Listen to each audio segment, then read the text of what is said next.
Beyond the veil of reality, where the material universe gives way to the labyrinthine passages of the Webway, lies Commorragh, a realm that exists as a testament to the Dark Eldar's mastery over dimensional manipulation and their complete abandonment of moral constraint. This is not merely a city in any conventional sense, but rather a vast dimensional pocket that has been carved from the very fabric of the Webway itself, existing in a state of perpetual expansion and architectural impossibility that defies the natural laws governing real space. The creation of Commorragh represents one of the most ambitious engineering projects ever undertaken by the Eldar race, predating even the fall that consumed their empire. Originally conceived as a series of interconnected port cities within the Webway, these settlements served as crucial waypoints for Eldar vessels traversing the ancient network of tunnels that crisscrossed the galaxy. However, as the Eldar Empire descended into hedonistic excess and moral decay, these port cities began to attract the most depraved elements of their society, those who sought to escape the growing influence of Slaanesh while continuing their pursuit of ever greater sensations and pleasures. The dimensional pocket that houses Commorragh exists in a state of controlled instability, maintained through a delicate balance of ancient technology and the constant influx of psychic energy derived from suffering. Unlike the chaotic realm of the warp, where emotions and thoughts take on physical form and demons hold sway, Commorragh exists within the Webway's protective embrace, shielded from the predations of chaos while remaining fundamentally separate from the material universe. This separation is both the city's greatest strength and its most critical weakness, as it renders the Dark Eldar inhabitants incapable of sustaining themselves through natural means. The architecture of Commorragh stretches across dimensions in ways that would drive mortal minds to madness. Spires of crystalline bone and living metal extend upward for kilometers, their surfaces carved with intricate patterns that shift and writhe when observed directly. These towers serve multiple purposes: as residences for the Dark Eldar nobility, as fortresses for the various cabals that rule different districts, and as monuments to the twisted aesthetic sensibilities of their builders. The construction materials themselves tell a story of conquest and cruelty, with many structures incorporating the bones of extinct species, metals forged from the compressed remains of destroyed worlds, and stones that weep tears of liquid agony when touched by living flesh. The city's districts float in apparent defiance of gravity, connected by bridges of hardened shadow and platforms that drift through the air according to the whims of their Dark Eldar masters.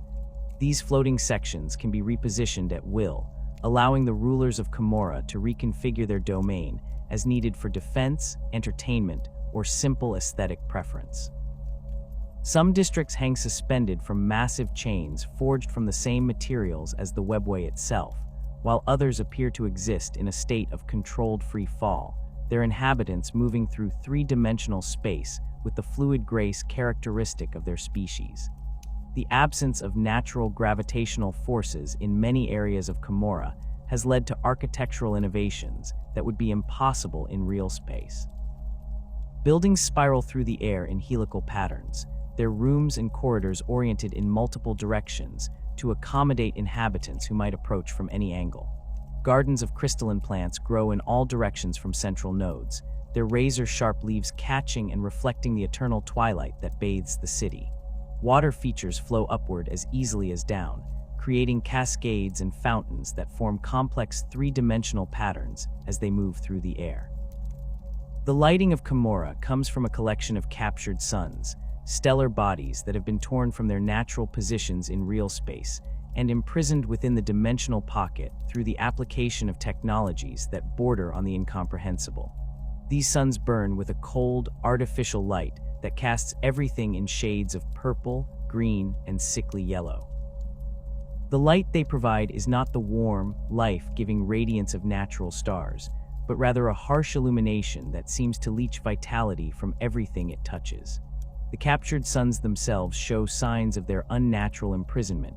Their surfaces are marked with dark spots and flares that pulse in rhythm with the suffering of the city's countless slaves. The eternal twilight created by these imprisoned stars ensures that Commorragh never experiences the natural cycle of day and night that governs life in real space. This perpetual dusk serves multiple purposes for the Dark Eldar inhabitants.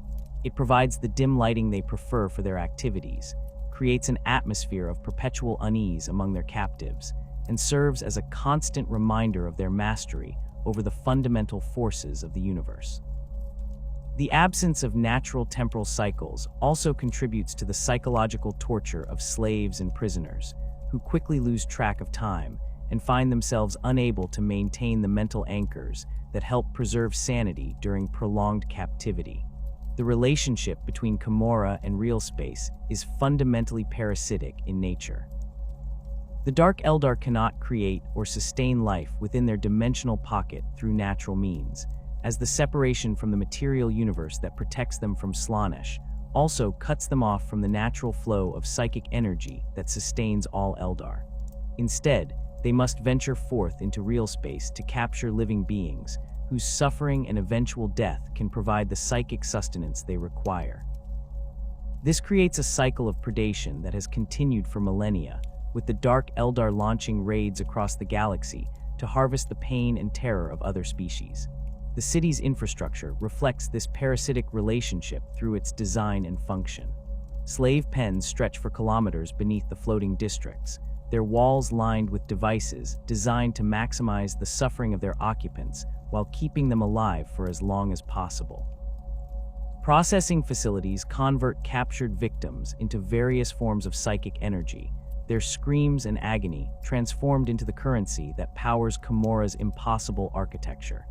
Distribution networks carry this harvested suffering throughout the city, feeding it to the various systems that maintain the dimensional pocket's stability and provide sustenance to its Dark Eldar inhabitants.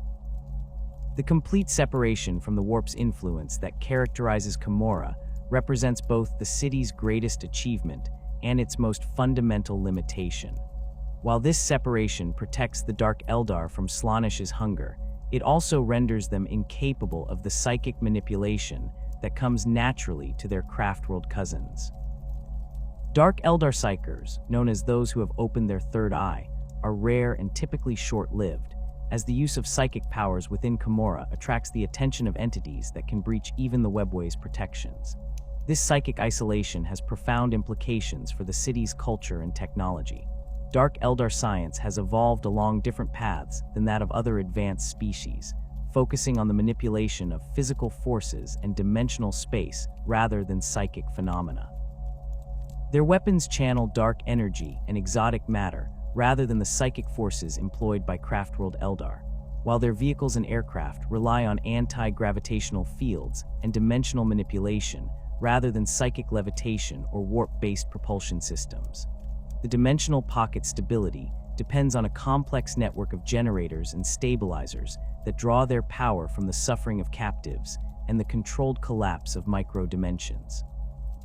These systems require constant maintenance and feeding, creating a technological infrastructure that is both incredibly sophisticated and utterly dependent on the continuation of the Dark Eldar's predatory lifestyle. The failure of even a small section of this network could result in the collapse of entire districts, sending them tumbling into the dimensional void that surrounds Commorragh. The city's expansion continues even in the current era, with new sections being carved from the Webway's substance and added to the existing structure. This growth is not random, but follows patterns established by the ruling cabals and their ongoing territorial disputes. New districts are often built as statements of power and wealth, their architecture designed to overshadow and intimidate rival factions. The construction process itself involves the sacrifice of thousands of slaves, their life force used to bind the new sections to the existing city and ensure their stability within the dimensional pocket. Transportation within Commorragh relies on a network of portal systems and dimensional shortcuts that allow rapid movement between distant districts.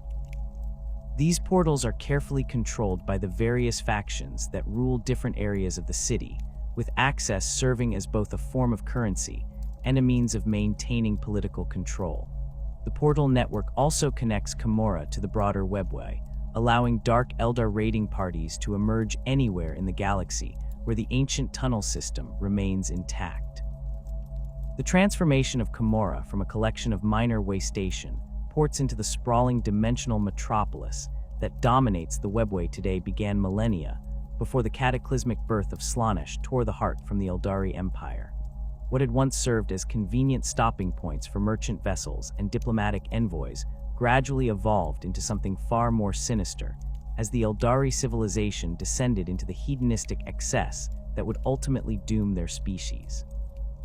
These port cities, strategically positioned at crucial junctions within the Webway's labyrinthine network, began attracting those elements of Eldari society who sought to push the boundaries of sensation and experience beyond what even their increasingly debauched homeworlds would tolerate.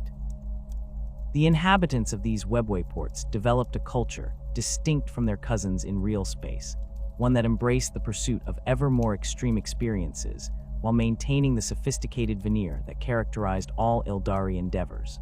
Unlike the gradual descent into decadence that marked the Empire's core worlds, the port cities fostered an environment where the most extreme practitioners of various arts could gather without the social constraints that still nominally existed elsewhere. Here, pain sculptors could practice their craft without interference. Flesh artists could experiment with living subjects drawn from the constant stream of travelers, and those who sought to explore the darker aspects of Eldari psychology could do so without judgment from their peers. The architecture of these early settlements reflected their inhabitants' growing obsession with sensation and control. Buildings were constructed with materials that responded to emotional states, walls that could conduct pain or pleasure directly into the nervous systems of those who touched them, and chambers designed to amplify specific psychological responses. The technology employed went beyond mere luxury or convenience, incorporating systems that could manipulate the biochemistry of inhabitants and visitors alike, ensuring that every experience within the port cities was heightened to levels that would have been considered excessive even by the standards of the decaying empire. As the psychic pressure that would eventually birth Slaanesh began building within the warp, those Eldari who possessed sufficient foresight or paranoia recognized the approaching catastrophe. The inhabitants of the Webway ports found themselves in a unique position to observe the growing corruption, as their dimensional isolation provided them with a perspective unavailable to those trapped within the Empire's core territories. They witnessed the increasing frequency of possession incidents, the spontaneous manifestation of demonic entities, and the gradual weakening of the barriers between real space and the warp that preceded the fall.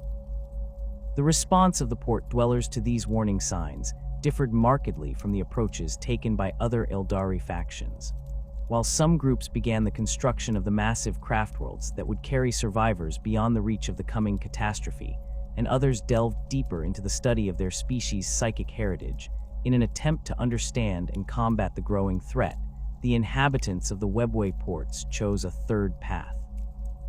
They began systematically severing their connections to the broader Eldari civilization, cutting the dimensional links that bound their settlements to the Empire's infrastructure, and redirecting the flow of Webway traffic to bypass their territories entirely.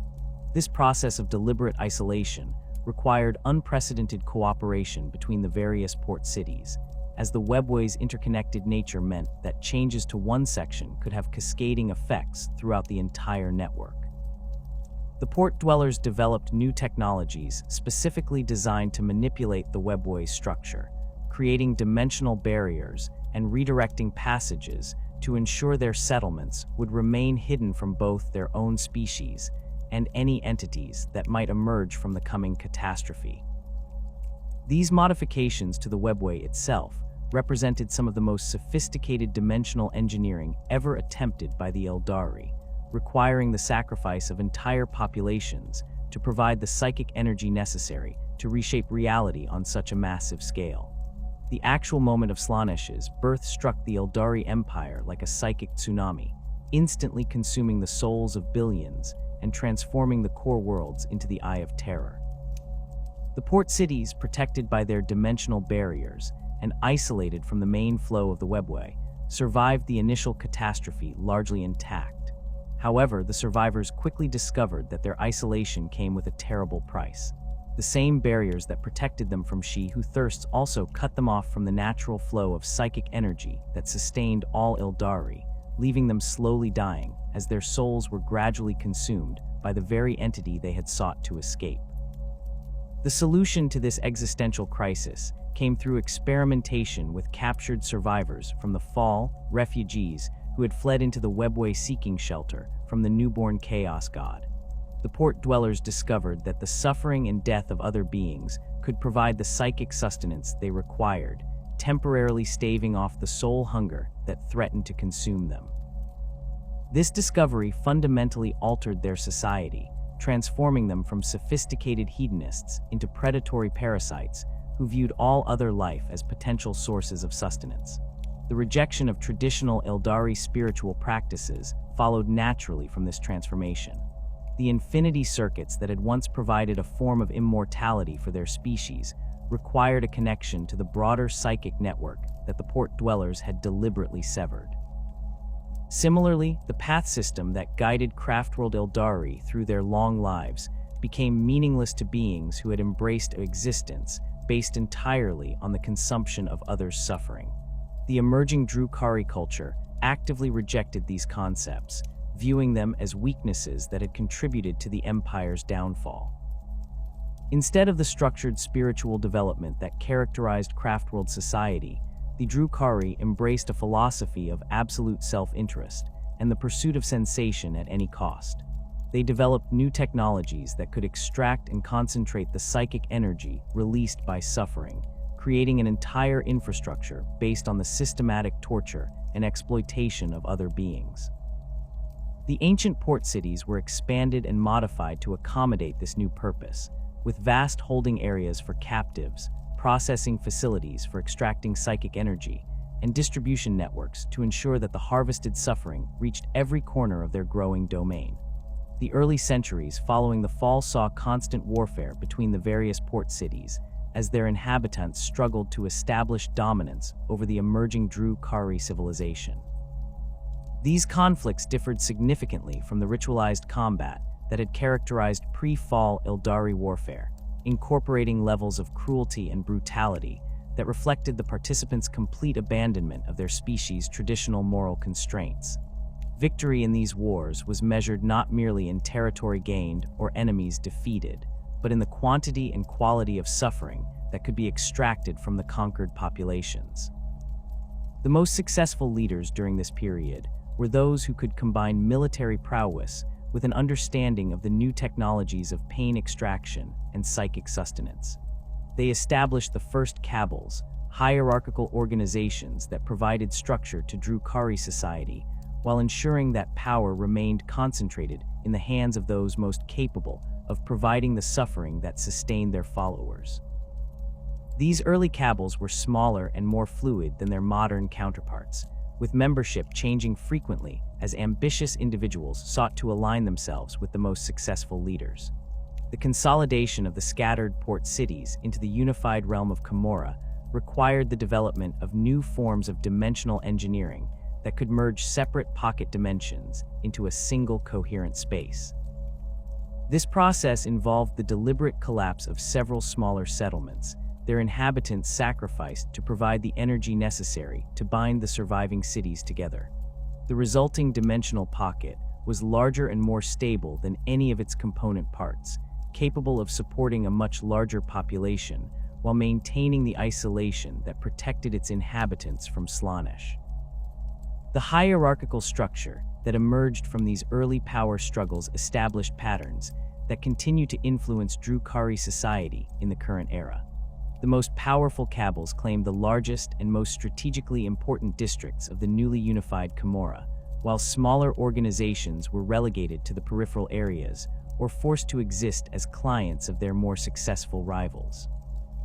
This distribution of territory created a complex web of alliances and rivalries that provided the foundation for the political system that governs the Dark City today. The rejection of Craftworld philosophy extended beyond mere spiritual practices to encompass the entire worldview that had guided Eldari civilization for millennia. Where the Craftworld sought to preserve the best aspects of their species' heritage while avoiding the mistakes that had led to the fall, the Drukhari embraced those very mistakes as sources of strength. They viewed compassion as weakness, cooperation as vulnerability, and the pursuit of knowledge for its own sake as a dangerous distraction from the practical business of survival through predation. This philosophical transformation was reflected in every aspect of Drukhari culture, from their art and architecture to their technology and social organization. Beauty became synonymous with cruelty, with the most admired works being those that could inflict the greatest suffering while maintaining aesthetic sophistication.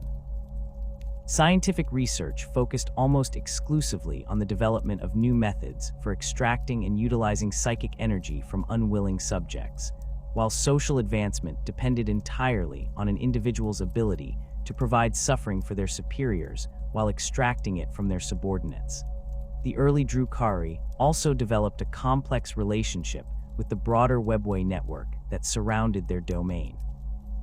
While they maintained their isolation from the main passages to avoid detection by surviving Eldari factions, they began creating new tunnels and connections that would allow them to launch raids into real space without exposing their home territory to retaliation. These new passages were carefully concealed and heavily defended, with multiple fallback positions and dead-end branches designed to confuse and trap any forces that might attempt to follow raiding parties back to their source.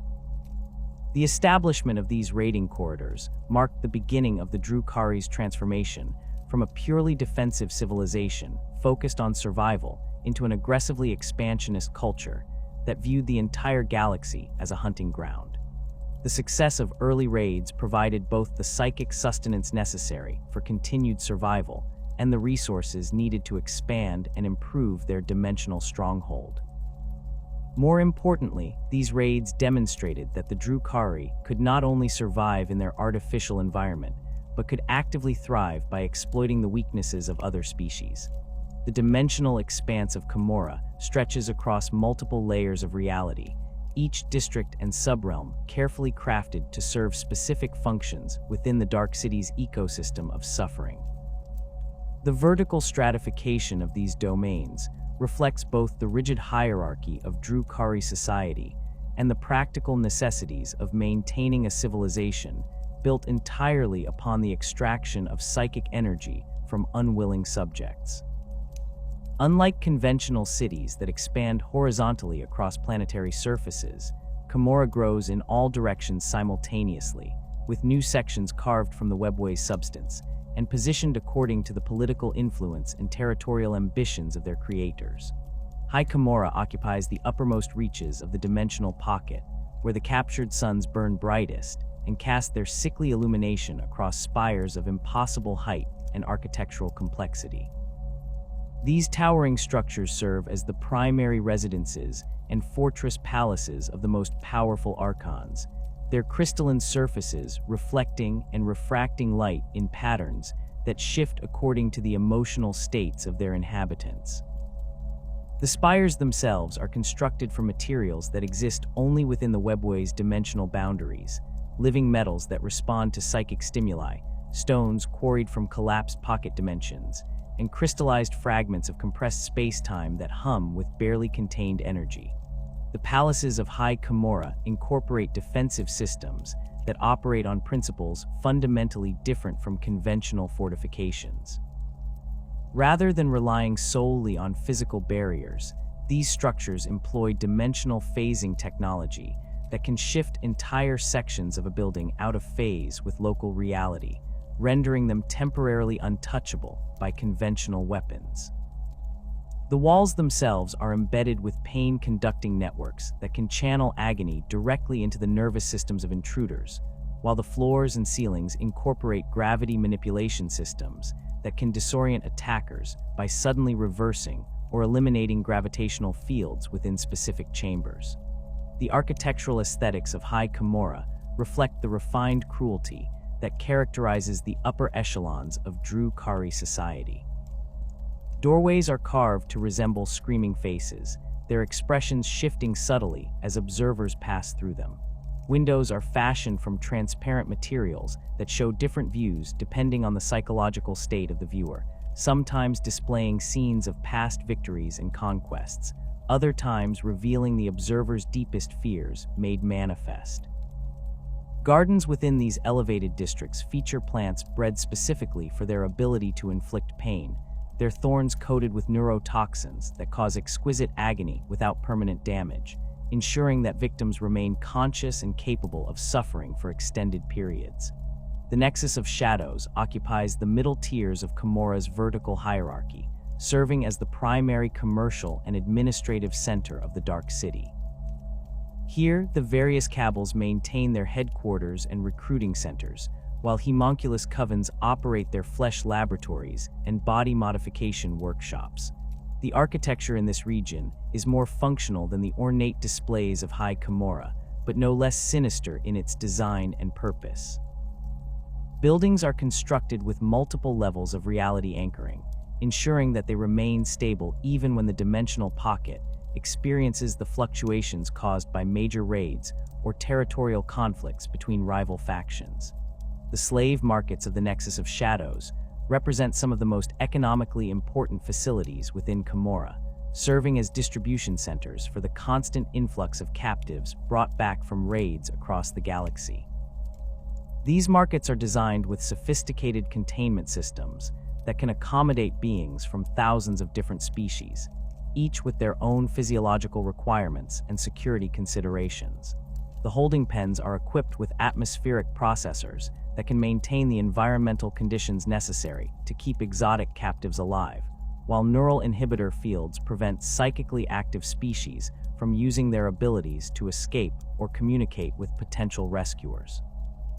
The auction platforms within these markets incorporate advanced scanning technology that can analyze the psychic potential of individual captives, determining their value as sources of suffering and their suitability for various forms of exploitation. The most valuable specimens, those capable of experiencing particularly intense forms of psychological or physical torment, are reserved for private sales to the highest-ranking archons and homunculi. Lesser captives are sold in bulk to the operators of the various entertainment facilities and processing centers that require steady supplies of expendable subjects. Transportation networks within the Nexus of Shadows rely on a combination of anti-gravity platforms and dimensional translocation systems that can move large quantities of cargo and personnel between different districts without the delays that would be caused by conventional transit methods. These systems are heavily monitored and controlled by the ruling cabals, with access serving as both a form of currency and a means of maintaining political leverage over smaller organizations. The translocation networks also incorporate security features that can instantly transport unauthorized users to holding cells or disposal facilities, ensuring that the transportation infrastructure cannot be used by escaped slaves or rival factions. The lower darkness extends downward from the main body of Commorragh into the deepest reaches of the dimensional pocket, where the light of the captured suns barely penetrates and the architecture becomes increasingly nightmarish in its configuration. These depths serve as the primary industrial centers of the Dark City, housing the massive processing facilities that convert captured victims into the various forms of psychic energy that sustain Drukhari civilization. The atmospheric conditions in the lower darkness are deliberately maintained at levels that cause discomfort to most species, with toxic gases, extreme temperatures, and pressure variations that serve to weaken the resistance of captives while providing environmental advantages to the Drukhari overseers.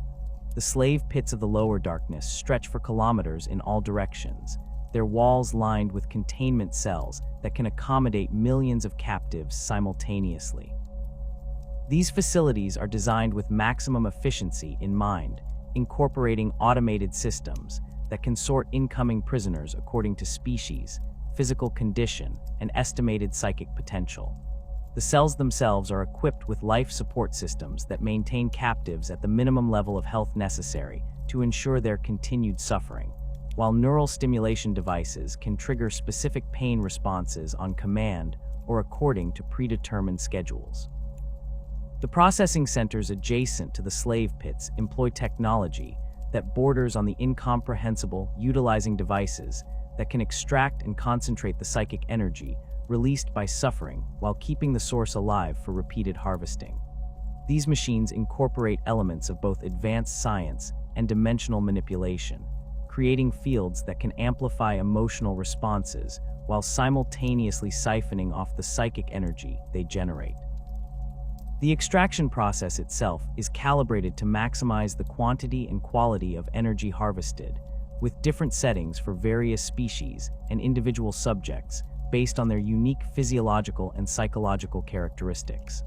The torture amphitheaters scattered throughout Commorragh serve dual purposes as both entertainment venues and psychic energy generation facilities. These structures are designed with acoustic properties that amplify the sounds of suffering, ensuring that the screams and pleas of victims can be heard clearly by audiences positioned throughout the facility.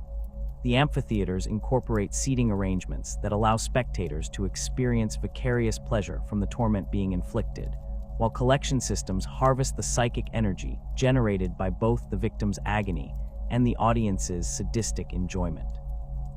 The gladiatorial arenas represent a more sophisticated form of entertainment that combines combat with systematic torture, creating spectacles that can sustain audience interest for extended periods while generating substantial quantities of psychic energy.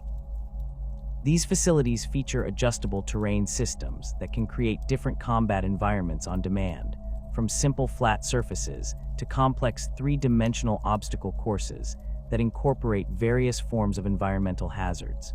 The combatants themselves are typically slaves who have been promised freedom in exchange for victory, though the conditions for earning release are invariably impossible to achieve. The arena floors are equipped with devices that can inflict additional suffering on combatants during fights, including neural shock projectors that cause paralysis or disorientation at dramatically appropriate moments, and pain amplifiers that increase the agony experienced from wounds without affecting the actual physical damage. These systems are controlled by arena operators who can manipulate the course of combat to maximize dramatic tension and audience engagement, ensuring that each contest provides optimal entertainment value and energy generation. The bone middens occupy vast sections of the lower darkness, serving as both disposal sites for the remains of consumed victims and grotesque monuments to the Dark City's predatory nature. These areas are carefully maintained by specialized rack servants who arrange the skeletal remains according to aesthetic principles that reflect Drukhari artistic sensibilities. The bones are treated with preservative chemicals that prevent decay while enhancing their visual impact, creating displays that can stretch for kilometers in complex geometric patterns that shift and change according to the whims of their curators. The corpse gardens represent a more sophisticated form of death art, where the preserved remains of particularly notable victims are arranged in elaborate displays that tell stories of conquest and domination. These installations incorporate advanced preservation technology that can maintain organic materials in states of apparent life, creating tableaus where the deceased appear to be frozen in moments of extreme agony or terror. The gardens are popular destinations for Drukhari seeking inspiration for their own artistic endeavors, while also serving as reminders of the fate that awaits those who oppose the Dark City's inhabitants. The hidden pleasure districts of Commorragh exist in carefully concealed sections of the dimensional pocket, accessible only to those who possess the appropriate access codes and political connections. These areas house the most elaborate and sophisticated torture facilities in the Dark City, where pain and suffering are elevated to the level of high art through the application of techniques developed over millennia of experimentation. The architecture in these districts is designed to enhance the psychological impact of the activities conducted within, incorporating elements that can manipulate the perceptions and emotional responses of both victims and observers. The pain gardens within these pleasure districts feature living sculptures created from the bodies of captives who have been modified through advanced biotechnology to serve as permanent fixtures in elaborate artistic displays. These unfortunate beings are kept alive through sophisticated life support systems, while their bodies are gradually transformed into components of larger artistic works, their suffering providing both aesthetic value and psychic sustenance for the garden's visitors. The transformation process can take decades to complete, with each stage carefully planned and executed to maximize both the artistic impact and the quantity of psychic energy generated. The most exclusive facilities within the pleasure districts are reserved for the personal use of the highest-ranking archons and their favored associates, featuring custom-designed torture chambers that incorporate the latest advances in pain infliction technology and psychological manipulation techniques. These chambers can be reconfigured on demand to accommodate different forms of torment, with environmental controls that can simulate various atmospheric conditions, gravity levels, and sensory inputs to enhance the suffering of their occupants. The technology employed in these facilities represents the pinnacle of Drukhari scientific achievement, combining millennia of accumulated knowledge with resources that would be impossible to obtain through conventional means. The political structure of Commorragh rests upon the foundation of the cabals, aristocratic houses that have evolved from the original port city ruling families into sophisticated organizations dedicated to the systematic exploitation of suffering. These hierarchical entities function as both military forces and commercial enterprises, their power measured not merely in territory controlled or warriors commanded, but in their capacity to generate and harvest the psychic energy that sustains all life within the Dark City. Each cabal operates as a semi-autonomous state within the broader framework of Commorragh's dimensional expanse, maintaining its own territories, military forces, and economic interests while engaging in the constant political maneuvering that defines inter-factional relationships throughout the realm. The internal structure of a typical cabal reflects the rigid caste system that governs all aspects of Drukhari society, with clear distinctions between the noble-born trueborn, who occupy positions of authority, and the lesser-born individuals, who serve in various capacities throughout the organization.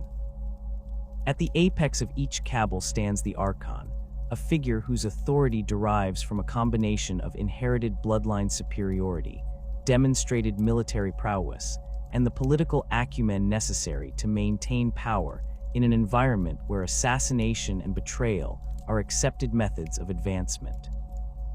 The position of Archon is not merely ceremonial, but requires active participation in the planning and execution of raids, the management of territorial disputes, and the delicate negotiations that determine relationships with other cabals and factions within Commorragh. The Archon's immediate subordinates consist of Drakons, high-ranking nobles who serve as field commanders, territorial administrators, and diplomatic representatives depending on their individual specializations and the current needs of their cabal. These positions are typically filled by trueborn individuals whose bloodlines can be traced back to the original port city aristocracy, though exceptional performance in combat or particularly successful raids can occasionally elevate lesser-born Drukhari to these ranks. The competition for Drakon positions is intense and frequently lethal, with candidates expected to demonstrate their worthiness through elaborate schemes that showcase their ability to inflict suffering while advancing their cabal's interests. The territories controlled by individual cabals vary dramatically in size and strategic importance, reflecting both historical circumstances and the ongoing results of territorial conflicts that have shaped Commorragh's political landscape for millennia. The most powerful cabals maintain vast districts that can span multiple dimensional layers, incorporating everything from the slave markets and processing facilities that generate their wealth to the fortress palaces that serve as symbols of their authority. These territories are defended by sophisticated security systems that combine advanced technology with strategic positioning, creating defensive networks that can repel attacks while providing platforms for launching retaliatory strikes against rival factions. The territorial boundaries between cabals are rarely static, shifting constantly as the result of successful raids, political alliances, and the outcomes of the various conflicts that erupt throughout Commorragh with predictable regularity. The acquisition of new territory requires not only military success, but also the administrative capacity to integrate conquered areas into existing power structures, while maintaining the delicate balance of fear and reward that keeps subordinates loyal. The most successful archons are those who can expand their domains while simultaneously strengthening their internal organization, ensuring that growth does not create vulnerabilities that can be exploited by rivals seeking opportunities for advancement. The spheres of influence maintained by major cabals extend far beyond their direct territorial holdings, encompassing networks of client organizations, commercial partnerships, and political alliances that can span the entire dimensional expanse of the Dark City. These influence networks are maintained through a combination of mutual benefit and carefully calibrated intimidation, with powerful cabals providing protection and resources to smaller organizations in exchange for loyalty, intelligence, and access to specialized services. The management of these relationships requires constant attention and periodic displays of strength to ensure that client organizations remain appropriately subordinate while continuing to provide value to their patrons. The economic foundations of cabal power rest primarily on their ability to organize and execute successful raids into real space, capturing the slaves and resources necessary to sustain their operations while generating the psychic energy that serves as the primary currency within Commorragh's twisted economy. The planning and execution of these raids requires sophisticated intelligence networks that can identify suitable targets, assess defensive capabilities, and coordinate the complex logistics necessary to transport raiding forces through the Webway to their destinations. The most successful cabals maintain permanent intelligence operations throughout the galaxy, using networks of spies, informants, and monitoring stations to track potential targets and identify opportunities for profitable raids. The constant political maneuvering that characterizes inter-cabal relationships operates on multiple levels simultaneously, from the grand strategic alliances that can reshape the balance of power throughout Commorragh to the petty personal vendettas that drive individual acts of assassination and sabotage. The political system lacks any central authority capable of enforcing agreements or mediating disputes, creating an environment where strength and cunning are the only reliable guarantees of survival. Alliances between cabals are typically temporary arrangements based on mutual advantage rather than genuine trust, with participants constantly evaluating whether their partners remain useful or have become potential targets for elimination. The assassination of rival archons and their key subordinates represents one of the most common forms of political expression within Commorragh, with successful killings serving multiple purposes simultaneously. The elimination of a rival removes a potential threat while demonstrating the assassin's capabilities to other potential enemies, creating opportunities for territorial expansion while sending clear messages about the consequences of opposition. The methods employed in these assassinations range from direct military assaults to elaborate schemes involving poison, dimensional manipulation, and psychological warfare, with the most admired killings being those that combine effectiveness with artistic sophistication. The role of Trueborn within cabal hierarchies extends beyond mere administrative convenience to encompass fundamental beliefs about genetic superiority and the preservation of bloodline purity that have become central to Drukhari identity. The Trueborn are considered inherently superior to other Drukhari, not merely because of their ancestry, but because their genetic heritage provides them with capabilities and insights that lesser-born individuals cannot match. This belief system is reinforced through selective breeding programs that maintain and enhance desirable traits while eliminating genetic lines deemed inferior or contaminated by association with non-Drukhari species. The maintenance of bloodline purity requires constant vigilance and the systematic exclusion of individuals whose ancestry cannot be verified through genealogical records that extend back to the pre-fall era. The verification process itself has become a specialized field within Drukhari society, with expert genealogists maintaining vast databases of bloodline information while developing increasingly sophisticated methods for detecting genetic contamination or fraudulent claims of noble birth. The penalties for attempting to falsify noble ancestry are severe and typically involve forms of punishment that serve as public examples of the consequences of challenging the established social order. The rigid caste system that governs Cabal organization creates clear hierarchies that determine not only individual advancement opportunities, but also access to resources, information, and the various privileges that accompany high social status. The system is designed to prevent social mobility while ensuring that those in positions of authority possess the genetic and cultural advantages necessary to maintain their dominance over lesser-born subordinates. The few exceptions to this rigid structure typically involve individuals who demonstrate exceptional capabilities in areas that directly benefit their superiors, though even these cases rarely result in true equality with true-born nobles. The Cabal of the Black Heart stands as the most powerful and influential organization within Commorragh, controlling vast territories that span multiple districts while maintaining military forces that dwarf those of most rival factions. Under the leadership of Archon Asdrubal Vecht, the Cabal has achieved a level of dominance that allows it to influence the political direction of the entire Dark City, while pursuing ambitious expansion projects that extend its reach throughout the Webway network. The organization's power derives from a combination of military excellence, economic dominance, and the political acumen of its leadership, creating a self-reinforcing cycle of success that has maintained its position at the apex of Commorragh's hierarchy for millennia. The territorial holdings of the Cabal of the Black Heart include some of the most strategically important locations within Commorragh, from the primary slave markets that serve as distribution centers for captured victims to the dimensional gateways that control access to key Webway passages.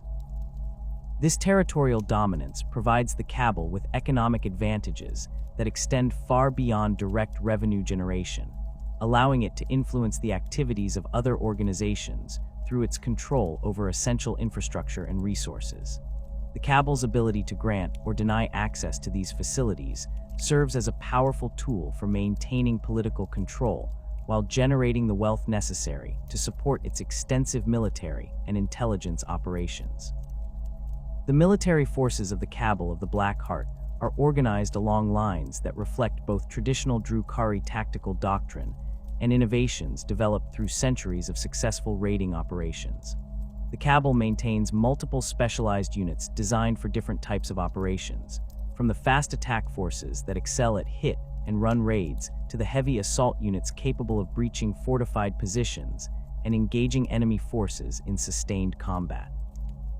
The integration of these different unit types allows the Cabal to adapt its tactical approach to the specific requirements of individual operations, while maintaining the flexibility necessary to respond to unexpected developments during raids or territorial conflicts.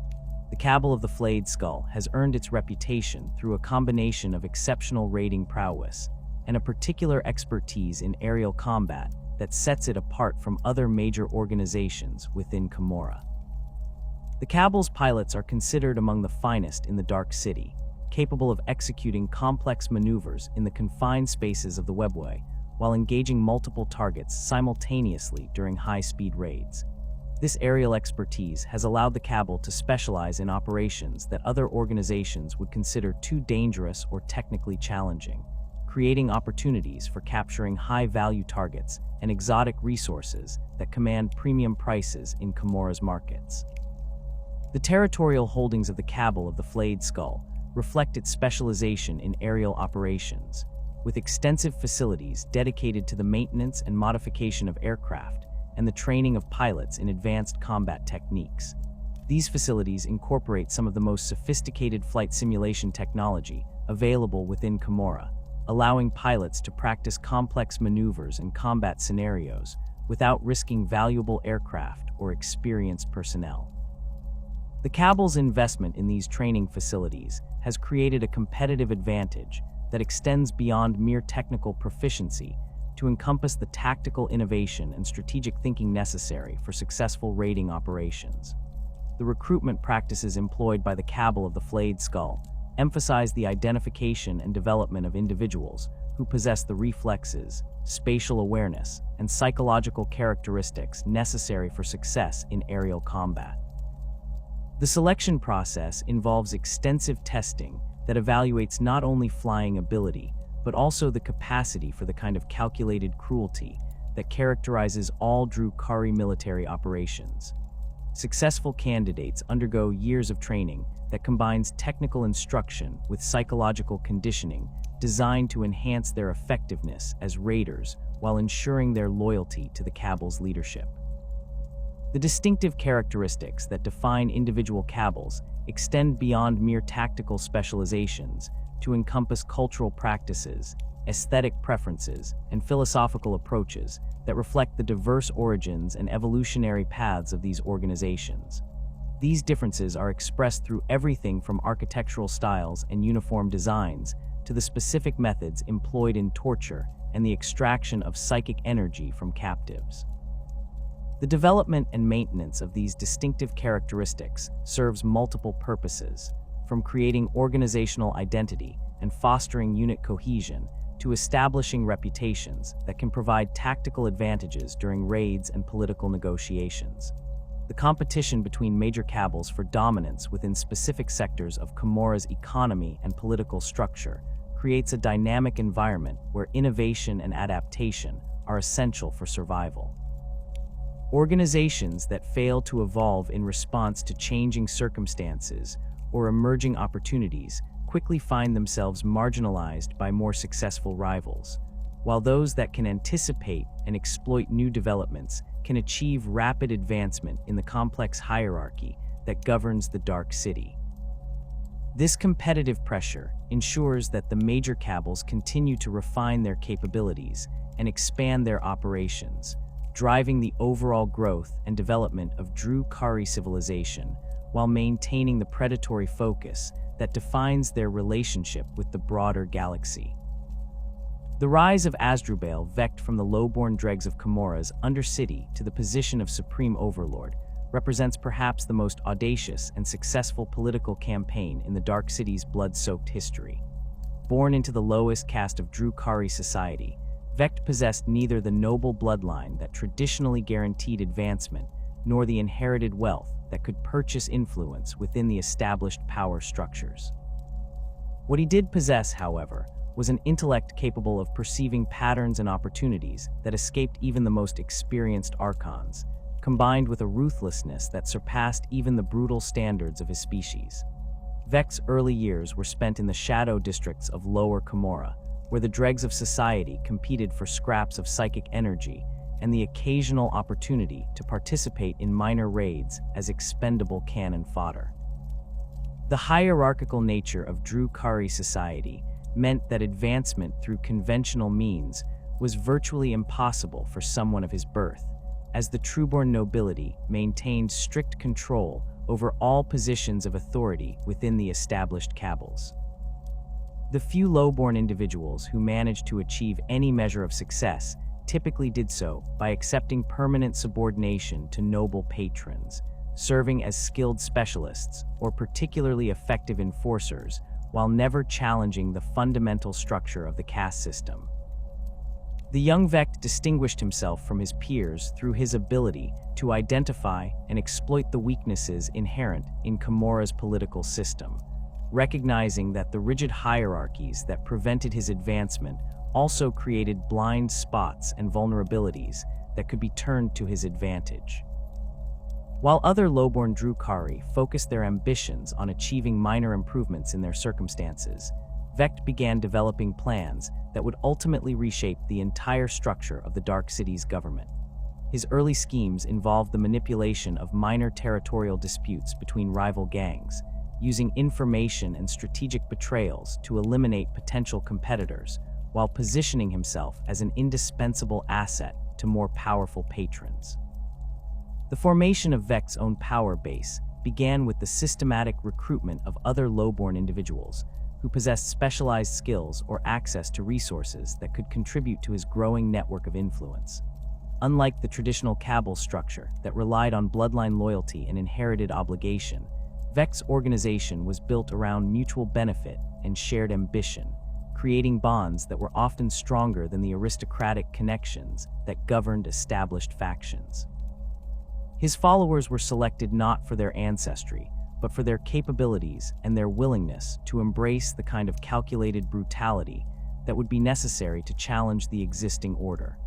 The early operations conducted by Vec's nascent organization focused on intelligence gathering and the systematic mapping of relationships between the various established cabals, identifying potential weaknesses and opportunities for exploitation. These activities required unprecedented levels of subtlety and patience, as any premature exposure of his ambitions would have resulted in swift elimination by the threatened nobility. Vec's network gradually extended throughout the lower levels of Commorragh's hierarchy, incorporating individuals who served in various capacities within the established cabals while maintaining their primary loyalty to his organization. The first major demonstration of Vec's strategic capabilities came through his manipulation of a territorial dispute between two minor cabals, using carefully placed agents and strategically timed betrayals to ensure that both organizations destroyed each other in a prolonged conflict. The resources and territory left vacant by this mutual destruction were quietly absorbed by Vec's followers, providing his organization with its first significant power base, while demonstrating to potential allies and enemies alike that he possessed the capability to orchestrate complex schemes with devastating effectiveness. The transformation of Vec's criminal network into a legitimate cabal required the adoption of many traditional organizational structures while maintaining the innovative approaches that had enabled his initial success. The newly formed cabal of the Black Heart incorporated elements of conventional Drukhari military doctrine while developing new tactical approaches that reflected the diverse backgrounds and specialized skills of its membership. The organization's emphasis on merit-based advancement and operational effectiveness created a level of unit cohesion and tactical flexibility that often surprised opponents accustomed to the more predictable patterns of traditional noble-led forces. Vec's understanding of the broader political landscape within Commorragh enabled him to identify and exploit the growing tensions between established cabals, using his organization's unique position as an outsider faction to serve as a catalyst for conflicts that would ultimately benefit his long-term objectives. His agents began appearing in various capacities throughout the Dark City, serving as intermediaries in negotiations, providing specialized services to multiple factions simultaneously, and gradually building the network of obligations and dependencies that would later prove crucial to his ascension to supreme power. The imperial invasion of Commorragh during the 36th millennium provided Vec with the opportunity he had been preparing for throughout his centuries of careful planning and political maneuvering. The Space Marine strike force that penetrated the Dark City's defenses represented an unprecedented threat to the established order, one that exposed the weaknesses and limitations of the traditional cabal system while creating a crisis that demanded innovative solutions. While the established archons struggled to coordinate an effective response to the imperial assault, Vect recognized that the invasion could serve his purposes if properly manipulated. Rather than simply repelling the imperial forces, Vect orchestrated a campaign that used the Space Marine presence as a weapon against his political rivals, ensuring that the invaders encountered minimal resistance in certain areas, while directing them toward the strongholds of cabals that posed the greatest threat to his ambitions.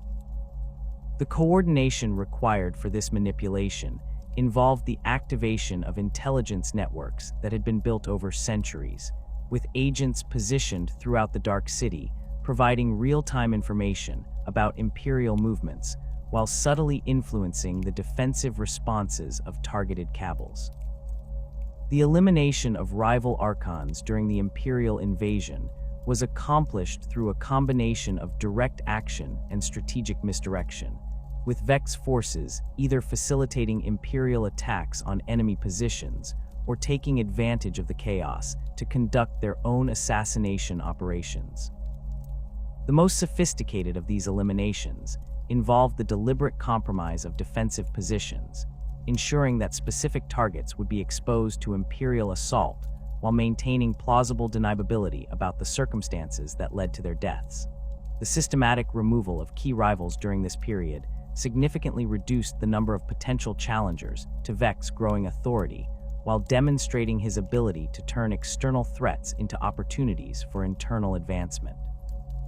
The successful repulsion of the Imperial invasion, achieved largely through Vec's strategic coordination of previously fractured Drukhari forces, established his reputation as the most capable military leader within Commorragh, while simultaneously eliminating many of the established power structures that had previously constrained his ambitions. The cabals that had suffered the heaviest losses during the invasion found themselves unable to maintain their territorial holdings or political influence, creating opportunities for Vec's organization to expand its control over crucial areas of the Dark City. The redistribution of power that followed the invasion was carefully managed by Vec to ensure that his allies received the most valuable territories, while potential rivals were relegated to less strategically important areas. The consolidation of Vec's position as supreme overlord required the development of new governmental structures that could accommodate the diverse factions that had emerged from the post-invasion reorganization, while maintaining centralized control over the most important aspects of Commorragh's administration. The system that evolved under Vec's direction preserved many traditional elements of cabal autonomy, while establishing clear hierarchies that ensured ultimate authority remained concentrated in his hands. The various archons who survived the transition were allowed to maintain their organizations and territories, but their activities became subject to oversight and regulation by Vec's expanding bureaucracy. The methods employed by Vec to maintain his supreme authority combined traditional Drukhari approaches to political control with innovative techniques developed specifically to address the unique challenges of governing a society built around competitive cruelty and systematic betrayal. The distribution of resources throughout Commorragh is carefully managed to ensure that no single cabal or faction can accumulate sufficient wealth and power to pose a serious challenge to the central authority, while the allocation of raiding opportunities and territorial assignments is used to reward loyalty and punish opposition. The complex web of dependencies and obligations that results from this system creates multiple layers of control that make organized resistance extremely difficult to achieve.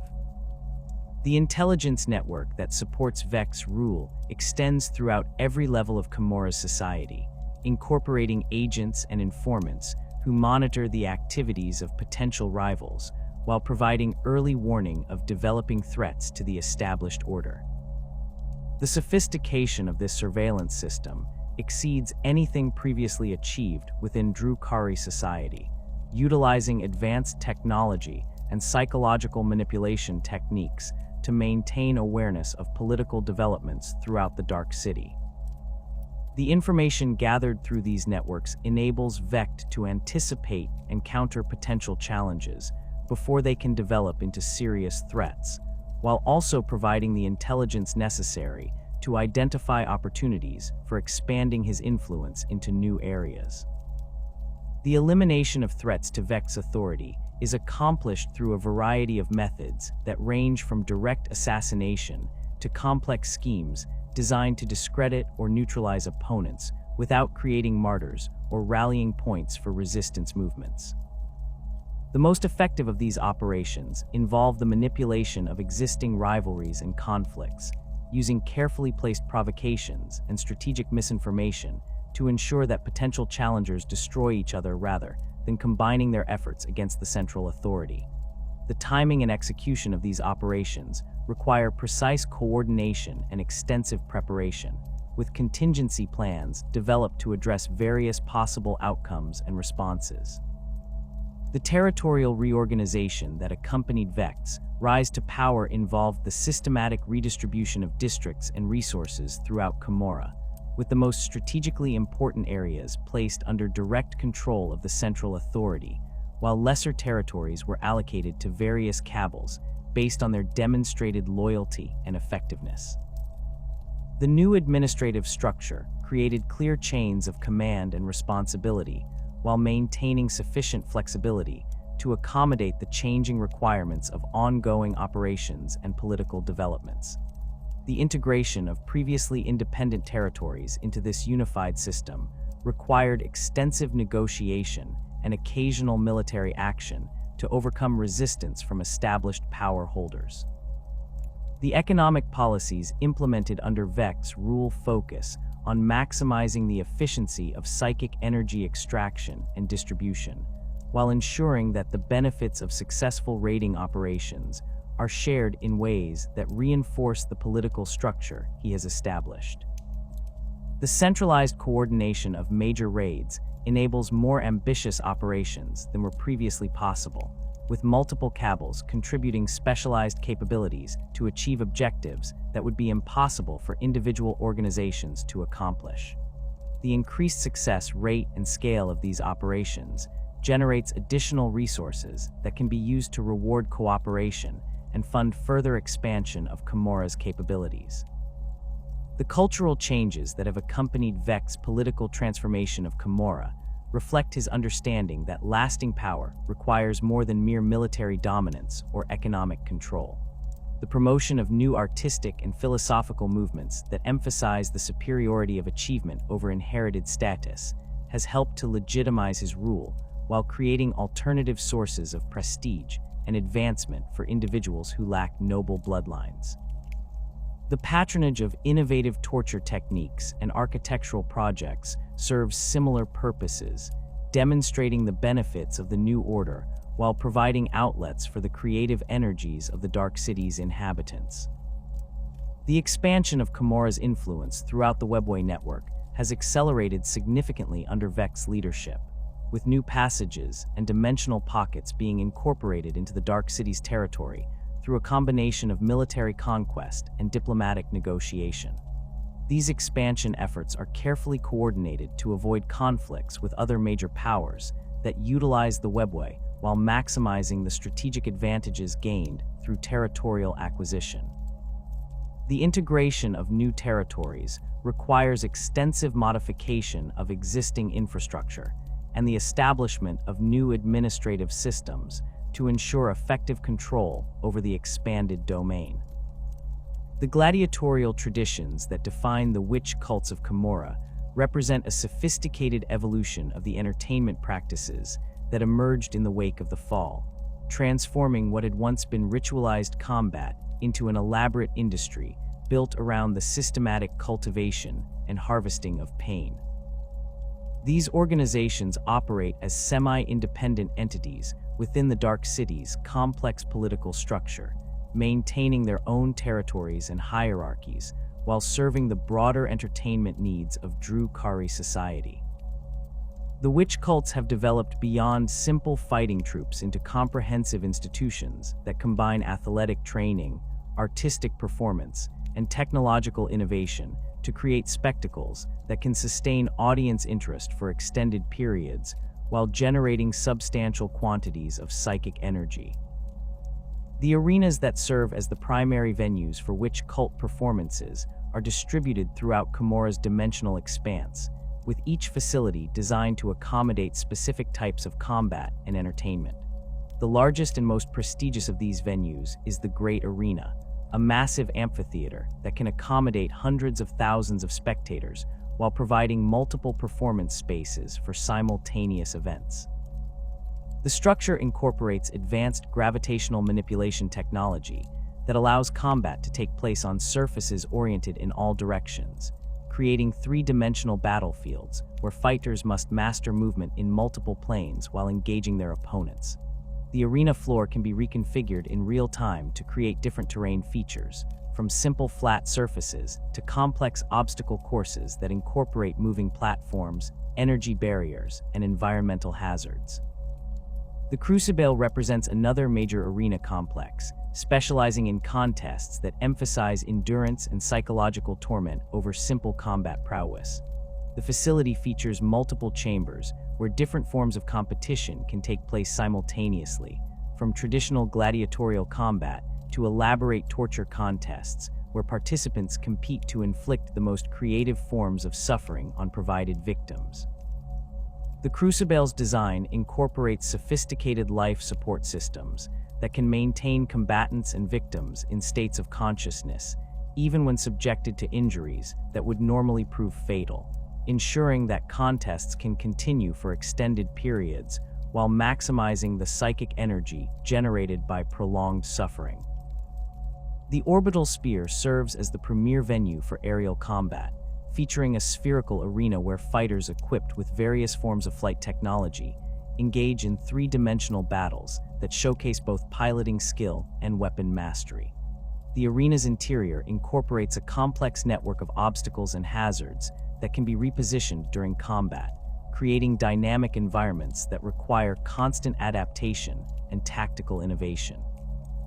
The facility's gravitational systems can create zones of altered gravity or complete weightlessness, adding additional layers of complexity to aerial engagements while providing spectacular visual effects for the entertainment of spectators. The hierarchy within individual witch cults follows a meritocratic structure that differs significantly from the bloodline-based systems employed by the cabals, with advancement determined primarily by combat performance and the ability to generate audience enthusiasm. At the lowest level are the witches themselves, fighters who have demonstrated sufficient skill and showmanship to earn admission to a cult, but have not yet achieved the status necessary for independent operation. These individuals undergo intensive training regimens that combine physical conditioning with instruction in various combat techniques, weapon handling, and performance arts designed to maximize their entertainment value during arena contests. The training facilities operated by major witch cults incorporate some of the most advanced combat simulation technology available within Commorragh, utilizing holographic projectors and neural interface systems to create realistic training scenarios that can prepare fighters for the specific challenges they will face in different types of arena combat. These systems can simulate various environmental conditions, opponent behaviors, and equipment configurations, allowing witches to practice complex maneuvers and tactical combinations without the risks associated with live combat training.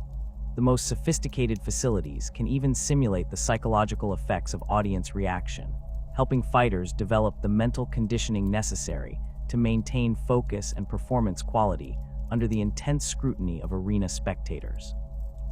The progression from basic witch to more advanced positions within the cult hierarchy requires demonstration of capabilities that extend beyond simple combat effectiveness to encompass leadership potential, tactical innovation, and the ability to train and develop newer members. Hecatrix rank represents the first significant advancement opportunity, with these individuals serving as squad leaders and training supervisors while continuing to participate in arena combat. The selection process for Hecatrix positions involves extensive evaluation of candidates' performance records, leadership capabilities, and potential for continued advancement within the organization. The Siren rank represents a more specialized position within witch cult hierarchies, typically reserved for individuals who have demonstrated exceptional skill in specific forms of combat or entertainment. Sirens often serve as featured performers in major arena events, their individual reputations drawing audiences and generating the kind of enthusiasm that translates into substantial psychic energy harvesting. The development of a siren's public persona involves careful cultivation of distinctive fighting styles, signature weapons, and performance characteristics that can be marketed to arena audiences while maintaining the element of unpredictability that keeps spectators engaged. The pinnacle of witch cult hierarchy is represented by the succubi, individuals who have achieved such levels of skill and reputation that they can command their own followings while influencing the direction of their organization's activities. The ascension to succubus rank typically requires not only exceptional combat ability, but also the political acumen necessary to navigate the complex relationships between different witch cults and their various patrons within the broader Drukhari power structure. Succubi often maintain personal retinues of favored fighters, while serving as the primary interface between their cults and the cabals or other organizations that sponsor arena events. The combat styles employed by different witch cults reflect both practical considerations related to arena effectiveness and aesthetic preferences that help distinguish individual organizations from their competitors. The Cult of Strife has developed a reputation for lightning-fast assault techniques that emphasize speed and precision over brute force, with their fighters trained to exploit brief openings in enemy defenses while maintaining constant movement to avoid retaliation. Their signature weapons include various forms of bladed implements designed for rapid strikes and defensive parrying, often incorporating monomolecular edges that can slice through most forms of armor with minimal resistance.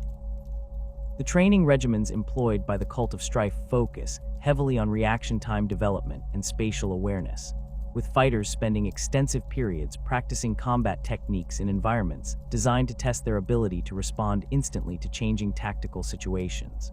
The cult's facilities incorporate moving obstacles, randomized attack patterns, and sensory disruption systems that force trainees to rely on instinct and muscle memory rather than conscious tactical analysis. The resulting fighting style emphasizes fluid movement and adaptive responses that can be adjusted in real time based on opponent behavior and environmental conditions. The Cult of the Cursed Blade has specialized in the use of exotic weapons that incorporate various forms of toxins, neural disruptors, and pain amplification technology, creating combat styles that emphasize the infliction of suffering over simple elimination of opponents. Their fighters are trained in the precise application of various chemical and technological agents that can incapacitate enemies while keeping them conscious and capable of experiencing prolonged agony. The cult's weapon masters have developed an extensive catalog of different toxins and technological effects, each designed to produce specific types of suffering that can be tailored to particular arena events or audience preferences. The Red Grief has earned recognition for their mastery of acrobatic combat techniques that incorporate elements of dance and artistic performance into their fighting styles. Their training emphasizes flexibility, balance, and the ability to execute complex maneuvers that serve both tactical and aesthetic purposes during arena combat. The cult's fighters are expected to maintain high levels of physical conditioning while developing the artistic sensibilities necessary to create visually striking performances that can captivate audiences even during periods of reduced combat intensity. The weapon specializations that define different witch cult traditions extend far beyond conventional bladed implements to encompass a wide variety of exotic tools designed specifically for arena combat and entertainment purposes. The Hydra gauntlets favored by some cults incorporate multiple retractable blades that can be deployed in various configurations, allowing fighters to adapt their weapon characteristics to different tactical situations while maintaining the element of surprise that keeps opponents off balance. The neural disruptors employed by other organizations can incapacitate enemies through direct nervous system interference, creating spectacular visual effects while ensuring that victims remain conscious throughout their suffering. The razor flails used by certain witch cults represent sophisticated weapons that combine traditional flail mechanics with monomolecular cutting edges and neural feedback systems that allow wielders to control the weapon's movement with unprecedented precision. The mastery of these weapons requires years of training to develop the hand-eye coordination and spatial awareness necessary to effectively employ them in close combat while avoiding self-injury. The most skilled practitioners can manipulate multiple razor flails simultaneously, creating defensive barriers while maintaining offensive capabilities against multiple opponents. The relationship between witch cults and the cabals that dominate Commorragh's political structure operates on multiple levels, encompassing everything from direct financial sponsorship to complex political alliances that can influence the outcomes of territorial disputes and succession struggles. The major cabals maintain extensive entertainment budgets that fund arena events, sponsor individual fighters, and support the development of new combat techniques and performance arts. This sponsorship provides witch cults with the resources necessary to maintain their training facilities and equipment, while ensuring that arena events continue to provide the entertainment and psychic energy generation that serves broader societal needs. The Cabal of the Black Heart maintains particularly extensive relationships with multiple witch cults, using its economic dominance to secure exclusive performance contracts and priority access to the most skilled fighters for private events. The organization's sponsorship activities extend beyond simple financial support to encompass the provision of advanced weapons and equipment, access to exotic training environments, and opportunities for cult members to participate in raiding operations that can provide valuable combat experience while generating additional revenue. The political influence that accompanies this level of support allows sponsored cults to secure preferential treatment in arena scheduling and access to the most prestigious venues within Commorragh. The Cabal of the Flayed Skull has developed specialized relationships with witch cults that emphasize aerial combat and high-speed maneuvering, providing access to advanced flight technology and training facilities that can accommodate three-dimensional combat scenarios. The collaboration between these organizations has resulted in the development of new forms of arena entertainment that combine traditional gladiatorial combat with aerial acrobatics and vehicle-based engagements. The cross-training opportunities provided through these partnerships allow cult members to develop skills that prove valuable during raiding operations, while providing the Cabal with access to fighters who possess specialized capabilities that complement their existing military forces. The political alliances that develop between witch cults and their Cabal sponsors often extend beyond simple commercial relationships to encompass mutual defense agreements and intelligence sharing arrangements that can provide significant advantages during territorial disputes or succession conflicts. The information networks maintained by witch cults, which extend throughout Commorragh's entertainment industry and include contacts within multiple social strata, can provide valuable intelligence about political developments and potential threats. The combat skills possessed by cult members can also prove useful during conflicts that require specialized capabilities or deniable operations that cannot be directly attributed to specific cabals. The economic impact of the entertainment industry, centered around witch cult activities, extends throughout Commorragh's economy, generating employment opportunities for support personnel, creating demand for specialized equipment and facilities, and providing venues for the social interactions that facilitate political and commercial negotiations. The arena events serve as neutral ground where representatives of different factions can meet and conduct business while enjoying entertainment that reinforces the cultural values and aesthetic preferences that define Drukhari society. The betting and gambling activities that accompany major arena events generate additional revenue streams while providing mechanisms for the redistribution of wealth that can influence political relationships and factional dynamics. The technological innovations developed for arena combat often find applications in other areas of Drukhari society, from military equipment and raiding gear to the torture devices and psychic energy extraction systems that support the Dark City's fundamental economic activities. The competitive environment created by inter-cult rivalry drives continuous innovation in weapon design, protective equipment, and performance enhancement technologies that benefit the broader society, while maintaining the entertainment value that justifies continued investment in arena activities. The most successful innovations are typically those that can increase the intensity and duration of suffering, while maintaining the visual spectacle that keeps audiences engaged throughout extended events. The recruitment practices employed by different witch cults vary significantly depending on their specific specializations and cultural traditions, with some organizations focusing on the identification and development of natural athletic talent, while others emphasize the cultivation of artistic sensibilities and performance capabilities. The most prestigious cults maintain extensive scouting networks that monitor arena events throughout Commorragh, identifying promising fighters who demonstrate the potential for advancement within their organizations. The recruitment process typically involves extensive evaluation of candidates' physical capabilities, psychological characteristics, and compatibility with existing cult culture and training methodologies. The training programs developed by major witch cults incorporate elements of physical conditioning, combat technique instruction, psychological preparation, and artistic development that are designed to create well-rounded performers capable of succeeding in the diverse range of entertainment venues throughout Commorragh.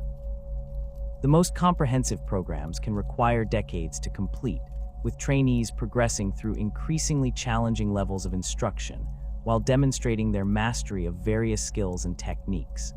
The graduation ceremonies that mark the completion of training programs often serve as major social events that provide opportunities for networking and the establishment of relationships that can prove valuable throughout a fighter's career. The ancient homunculi represent perhaps the most disturbing evolution of Eldari scientific knowledge, their millennia of existence dedicated to the systematic exploration of pain, biological manipulation, and the boundaries between life and death. These grotesque figures emerged from the ranks of the pre-fall Eldaris, most accomplished flesh sculptors and bioarchitects, individuals who had already begun pushing the limits of biological modification when the birth of Slaanesh shattered their civilization. Unlike their Cabal and witch cult counterparts who adapted to life in Commorragh through political maneuvering or martial prowess, the homunculi survived by embracing the very corruption that had consumed their species, transforming themselves into beings that exist in a state between living flesh and technological augmentation. The transformation process that creates a homunculus begins with the systematic replacement of organic components with sophisticated biomechanical systems that can sustain consciousness even when the original body has been extensively modified or damaged. The earliest stages involve the installation of neural interface systems that allow direct control over laboratory equipment and experimental subjects, while later modifications can include the integration of additional limbs, sensory organs, and processing capabilities that extend far beyond the limitations of natural Eldari physiology. The most ancient homunculi have undergone so many modifications that their original forms are completely unrecognizable, their bodies becoming sprawling collections of mechanical appendages, biological experiments, and hybrid technologies that defy conventional understanding. The laboratories maintained by individual homunculi throughout Commorragh's dimensional expanse represent some of the most technologically advanced facilities in the galaxy, incorporating equipment and techniques that combine pre-fall Eldari science with innovations developed through millennia of experimentation on countless subjects. These facilities are typically constructed in the deeper levels of the Dark City, where the reduced oversight from Cabal authorities allows for the kind of extensive modifications and expansions that characterize major research installations. The laboratory complexes often extend through multiple dimensional layers, with different sections dedicated to specific types of research and experimentation. The flesh sculpting chambers that serve as the primary workspace for most homunculi incorporate sophisticated life support systems, capable of maintaining subjects in various states of consciousness and physical modification throughout extended procedures. The operating tables are equipped with neural interface systems that allow direct manipulation of pain receptors and consciousness levels, ensuring that subjects remain aware of their situation while preventing them from losing consciousness due to trauma or shock. The surgical implements employed range from conventional cutting tools to exotic devices that can manipulate matter at the molecular level, reshaping bone and tissue according to the operator's artistic vision, while maintaining the biological functions necessary for continued survival. The specimen storage areas adjacent to these operating chambers house extensive collections of biological samples, experimental subjects, and partially completed projects that represent decades or centuries of accumulated research. The preservation systems employed can maintain organic materials in states of suspended animation, allowing homunculi to return to previous experiments or combine elements from different projects to create new forms of hybrid creatures. The most valuable specimens are those that demonstrate unusual pain responses or possess biological characteristics that can be incorporated into other subjects, creating a complex economy of biological resources that operates parallel to Commorragh's conventional slave markets. The experimental facilities operated by major homunculi covens incorporate testing environments that can simulate various atmospheric conditions, gravitational fields, and environmental hazards to evaluate the performance of modified subjects under different operational parameters. These facilities are essential for the development of specialized creatures designed for specific purposes, from combat applications to entertainment venues.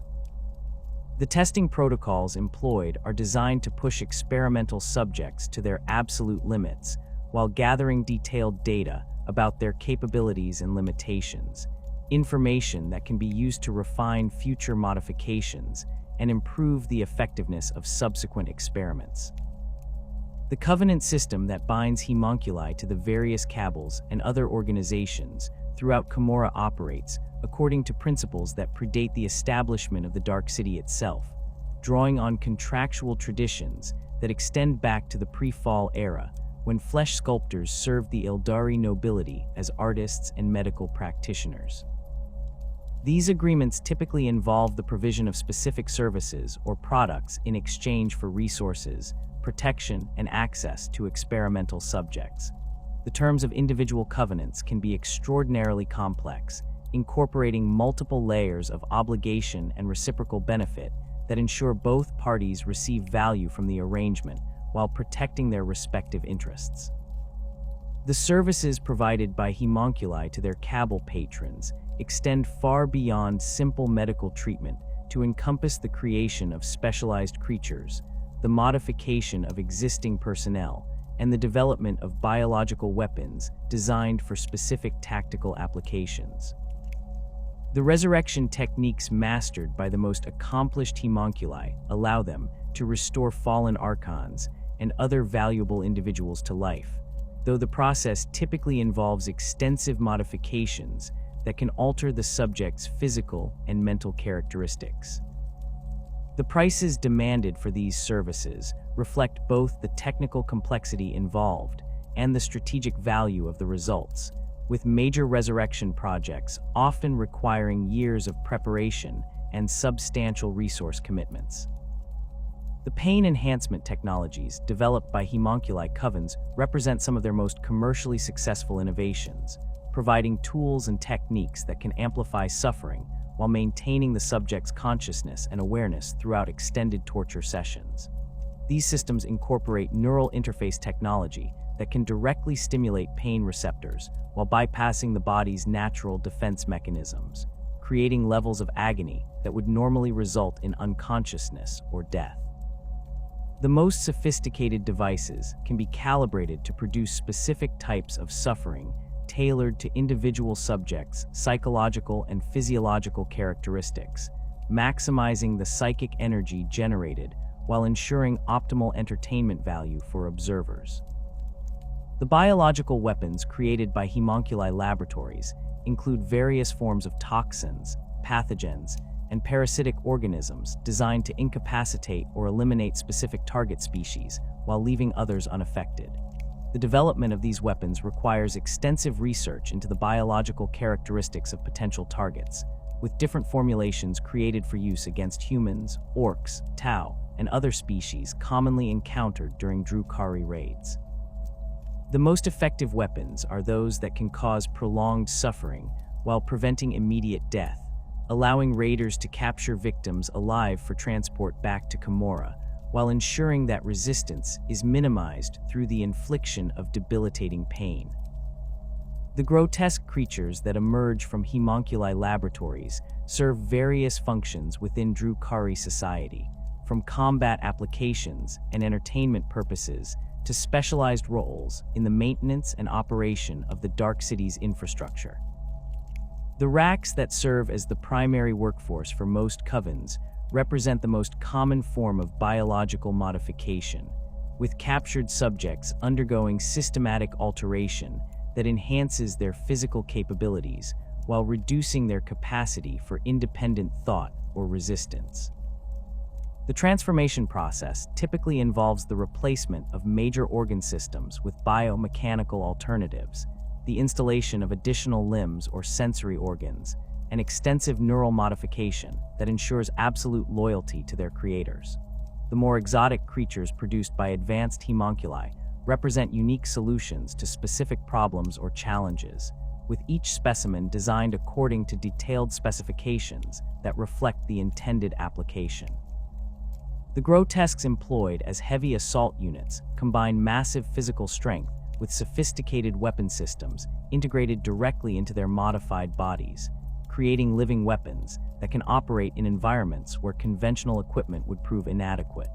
The development of these creatures requires extensive experimentation with different biological templates and modification techniques, with successful designs often serving as the basis for further refinements and variations.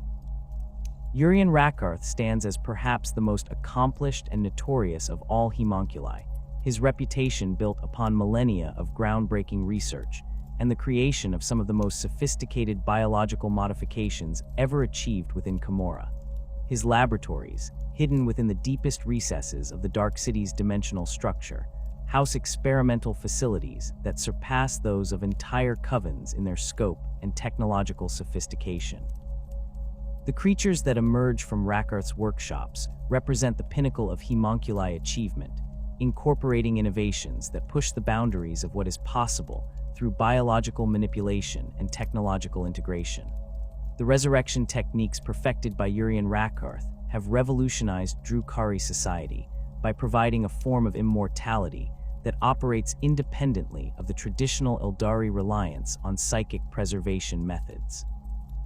The process involves the systematic mapping and preservation of neural patterns, allowing consciousness to be transferred between different physical forms while maintaining continuity of memory and personality.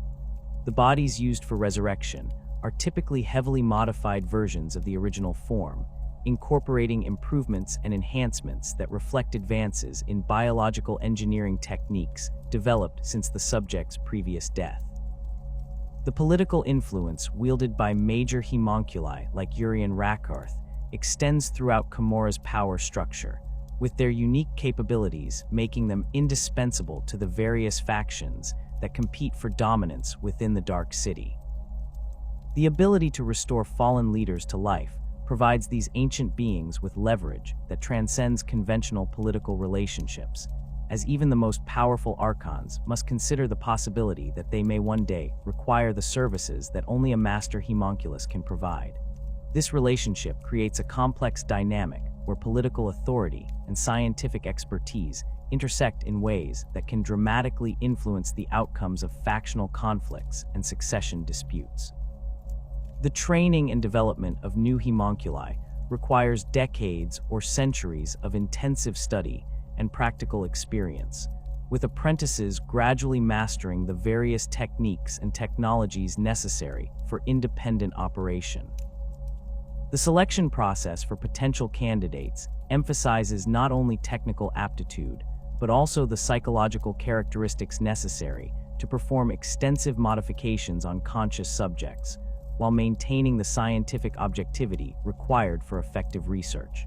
The most successful apprentices are those who can combine technical expertise with the kind of creative vision that leads to innovative approaches and breakthrough discoveries. The Coven of the 12 represents one of the most influential homunculi organizations within Commorragh, their collective expertise spanning the full range of biological manipulation techniques while maintaining research facilities that rival those of individual master practitioners. The Coven's approach to experimentation emphasizes collaborative research projects that combine the specialized knowledge of multiple members, creating opportunities for innovations that would be impossible for individual researchers to achieve. The political influence wielded by the Coven derives from their collective bargaining power and their ability to provide services that require coordination between multiple specialists. The relationship between homunculi covens and the witch cults creates opportunities for collaborative projects that enhance the entertainment value of arena events, while providing research opportunities for biological modification specialists. The development of enhanced combatants through surgical modification and chemical enhancement allows for the creation of spectacular contests that generate substantial psychic energy, while serving as testing environments for new techniques and technologies. The most successful collaborations result in fighters whose modified capabilities create new forms of entertainment that attract larger audiences while demonstrating the practical applications of homunculi research. The economic impact of homunculi activities extends throughout Commorragh's complex economy, with their services and products creating demand for specialized materials, equipment, and facilities, while generating employment opportunities for support personnel and technical specialists. The biological resources required for major modification projects often necessitate specific types of raids and capture operations, influencing the targeting priorities and tactical approaches employed by various cabals. The most valuable specimens are those that possess unique biological characteristics or demonstrate unusual responses to modification procedures, creating premium markets that can command extraordinary prices. The technological innovations developed within homunculi laboratories often find applications beyond their original intended purposes, with advances in biological manipulation contributing to improvements in medical treatment, combat enhancement, and the various torture devices that support Commorragh's entertainment industry. The competitive environment created by inter-coven rivalry drives continuous innovation, while ensuring that successful techniques and technologies are gradually disseminated throughout the broader homunculi community. The most significant breakthroughs are typically those that can be applied to multiple different types of projects, while providing measurable improvements in effectiveness or efficiency. The preservation and expansion of pre-fall Eldari scientific knowledge represents one of the most important contributions made by the homunculi to Drukhari civilization, with their research activities serving to maintain and develop technological capabilities that would otherwise be lost to the passage of time. The archives maintained by major covens contain detailed records of experimental procedures, modification techniques, and theoretical frameworks that span millennia of accumulated research. The most valuable information is that which relates to the fundamental principles underlying biological manipulation, as this knowledge forms the foundation for all subsequent innovations and developments. The recruitment of experimental subjects for homunculi research requires careful coordination with the various organizations responsible for conducting raids and managing slave populations throughout Commorragh. The specifications for research subjects can be extremely detailed, encompassing everything from specific biological characteristics and psychological profiles to particular types of previous trauma or modification. The most valuable subjects are often those that have been specifically captured for research purposes, with raiding parties receiving detailed instructions about handling and transportation requirements to ensure that specimens arrive at their destinations in optimal condition for experimentation. The parasitic nature of Commorragh's existence demands constant predation upon the material universe, as the dimensional barriers that protect the Dark City from Slaanesh simultaneously sever its inhabitants from the natural psychic currents that sustain all Eldari life. This fundamental dependency has shaped Drukhari civilization into a vast machine of suffering extraction, where every aspect of society revolves around the systematic harvesting of pain and terror from real space populations. The raiding culture that emerged from this necessity has evolved far beyond simple resource acquisition into a sophisticated art form that combines military precision with theatrical cruelty, creating spectacles of violence that serve both practical and cultural purposes within the Dark City's twisted hierarchy. The Webway portal network that enables Drukhari raids represents one of the most strategically valuable assets controlled by Commorragh's ruling factions, providing instantaneous access to targets across the galaxy while maintaining the security that comes from dimensional isolation.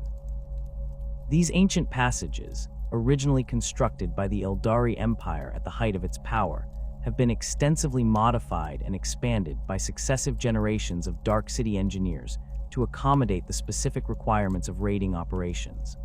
The portal systems incorporate sophisticated targeting mechanisms that can identify suitable entry points within real space, analyzing defensive capabilities and population densities to optimize the selection of raid targets. The maintenance and control of Webway access points requires constant vigilance and substantial resource investment, as the dimensional tunnels are subject to various forms of degradation and interference that can render them impassable or dangerous to traverse. The portal guardians responsible for monitoring these passages undergo extensive training in dimensional engineering and defensive combat, as their positions make them prime targets for enemies seeking to disrupt Drukhari operations or gain unauthorized access to the Webway network. The most critical portals are protected by multiple layers of security systems, including automated defense platforms, dimensional barriers, and rapid response forces that can seal compromised passages before they can be exploited by hostile forces. The strategic value of controlling specific Webway routes has created intense competition between different cabals, with territorial disputes often centering on access rights to particularly valuable passages. The most sought-after routes are those that provide direct access to heavily populated regions of the Imperium, Tau space, or other areas where large numbers of potential victims can be found with minimal defensive interference. The negotiation and enforcement of access agreements requires sophisticated diplomatic skills and the constant threat of military action, as violations of territorial boundaries can quickly escalate into full-scale conflicts that disrupt operations throughout the affected regions. The relationship between successful raiding operations and social advancement within Drukhari society creates powerful incentives for increasingly ambitious and elaborate campaigns, as leaders who can deliver exceptional results gain access to resources and political influence that would otherwise remain beyond their reach. The measurement of raid success extends beyond simple quantitative metrics, like the number of captives taken or resources acquired, to encompass qualitative factors such as the creativity of the tactics employed, the suffering inflicted upon victims, and the entertainment value provided to observers. The most prestigious raids are those that combine practical success with artistic achievement, demonstrating the raiders' mastery of both military science and the aesthetic principles that govern Drukhari culture. The planning phase of major raiding operations can extend over months or years, with intelligence gathering networks providing detailed information about target populations, defensive capabilities, and optimal timing for maximum impact. The reconnaissance activities that support these operations utilize advanced surveillance technology and infiltration techniques that can provide real-time intelligence about target conditions while remaining undetected by local security forces. The most sophisticated intelligence operations involve the placement of long-term agents within target populations, individuals who can provide ongoing information about defensive preparations and identify high-value targets for capture or elimination. The selection of raid targets reflects both practical considerations related to resource acquisition and strategic objectives that serve the broader political interests of the sponsoring organizations. The most valuable targets are those that combine large populations of potential victims with minimal defensive capabilities and convenient access through the Webway network. Industrial worlds with concentrated worker populations represent particularly attractive targets, as they offer opportunities for mass capture operations while providing access to technological resources that can be valuable for trade or military applications. Hive worlds present more complex challenges due to their defensive systems and population density, but successful raids against these targets can yield enormous quantities of captives and generate substantial prestige for the participating forces. The rapid deployment capabilities provided by Webway access allow Drukhari raiding forces to achieve complete tactical surprise against most target populations, as conventional defensive systems are designed to detect threats approaching through real space rather than dimensional translocation. The ability to materialize raiding forces directly within target areas bypasses perimeter defenses and early warning systems, creating opportunities for devastating first strikes that can neutralize organized resistance before it can develop. The most effective deployment strategies involve simultaneous attacks on multiple objectives, spreading defensive forces thin while preventing coordination between different resistance elements. The tactical doctrines employed by Drukhari raiding forces emphasize speed, precision, and psychological impact over the grinding attrition, warfare favored by many other military organizations. The typical raid begins with lightning strikes against command and communication facilities, disrupting the target population's ability to coordinate defensive responses while creating confusion and panic that facilitates subsequent operations. The use of terror weapons and psychological warfare techniques serves both tactical and strategic purposes, weakening resistance while generating the fear and suffering that provide psychic sustenance for the raiders and their home city. The quick retreat capabilities that characterize Drukhari operations represent one of their most significant tactical advantages, allowing raiding forces to withdraw through Webway portals before enemy reinforcements can arrive or organized counterattacks can be mounted. The timing of these withdrawals requires careful coordination between ground forces and portal operators, as premature retreat can result in the loss of valuable captives or resources, while delayed withdrawal risks the destruction of raiding forces by superior enemy numbers. The most successful raid commanders are those who can accurately assess the tactical situation and make withdrawal decisions that maximize gains while minimizing losses. The security measures that protect retreating Drukhari forces include sophisticated portal defense systems that can prevent pursuit by enemy forces, while ensuring that Webway passages remain secure against infiltration or sabotage.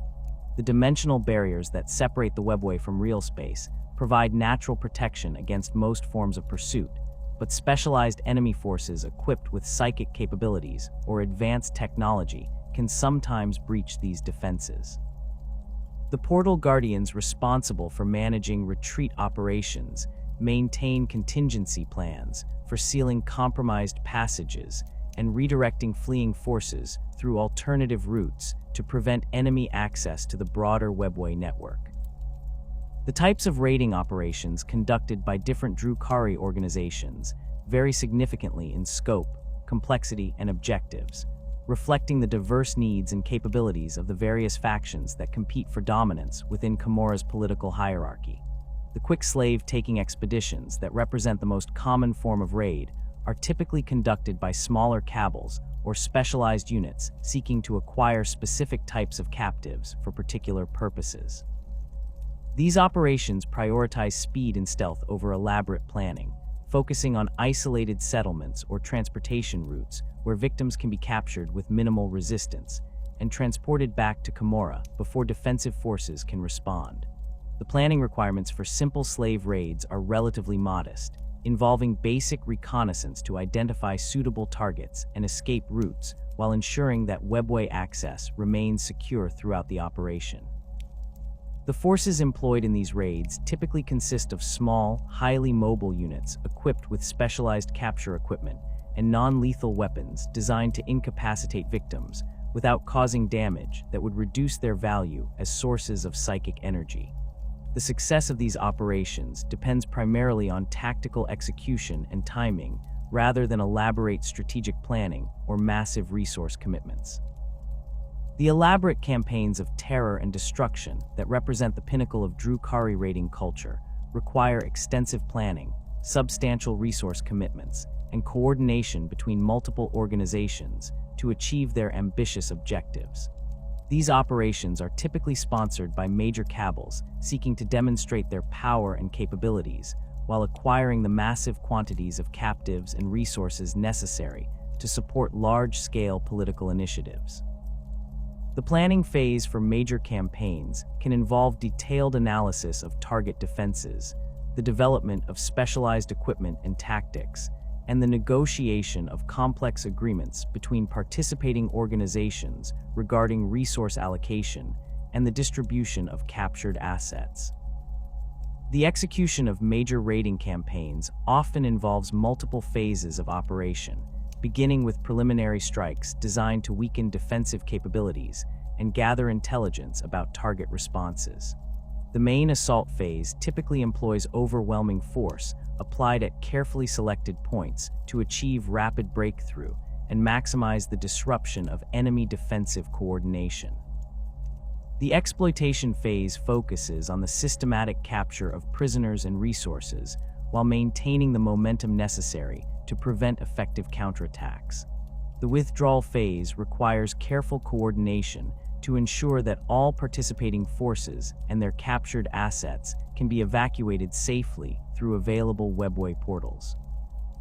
The terror campaigns that serve as signature operations for some of the most notorious Drukhari leaders combine practical objectives with elaborate displays of cruelty designed to generate maximum psychological impact on target populations.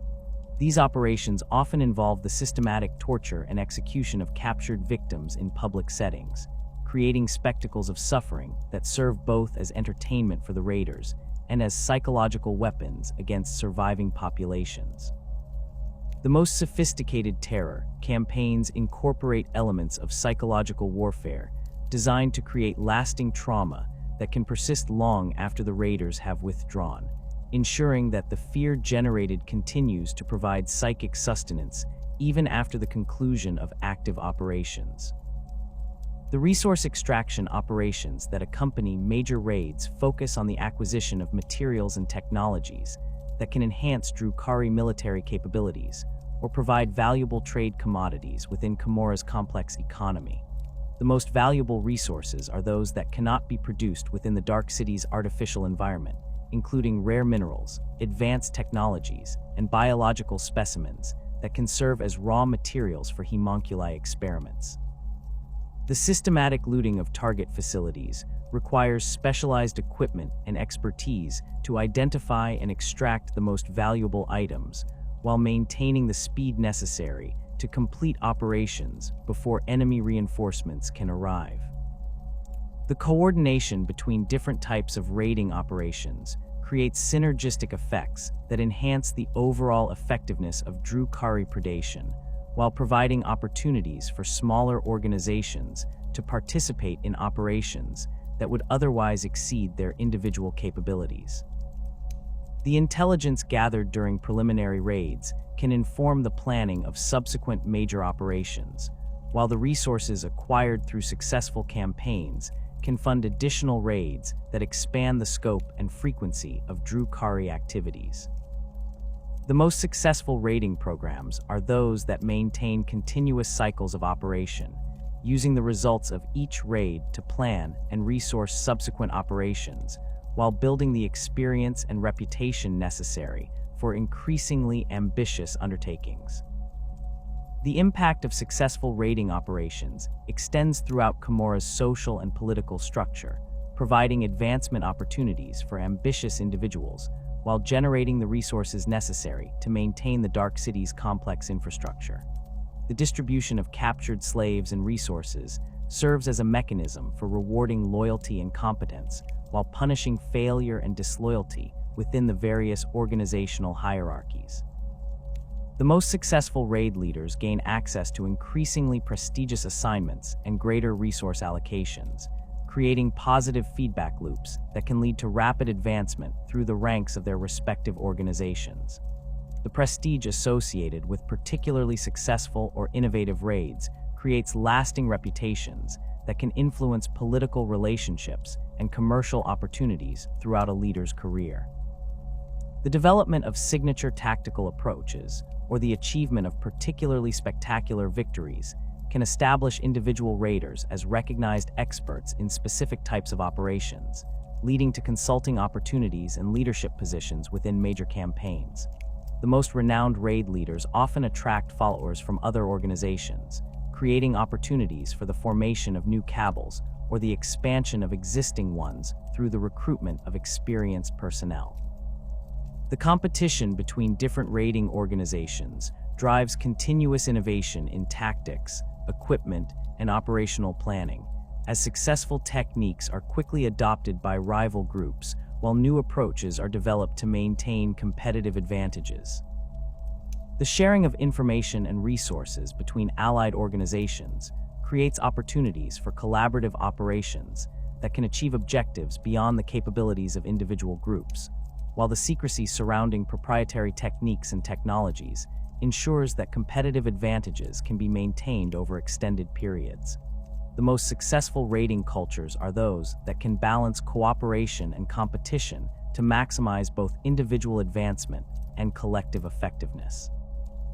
The training programs that prepare Drukhari forces for raiding operations incorporate extensive instruction in the specific skills and techniques required for successful operations in real-space environments. The curriculum includes tactical planning, equipment operation, prisoner handling, and the psychological conditioning necessary to maintain focus and effectiveness during extended operations away from Commorragh's supportive environment. The most comprehensive training programs also include instruction in the cultural and technological characteristics of different target species, enabling raiders to adapt their approaches to the specific vulnerabilities and defensive capabilities of various enemy populations.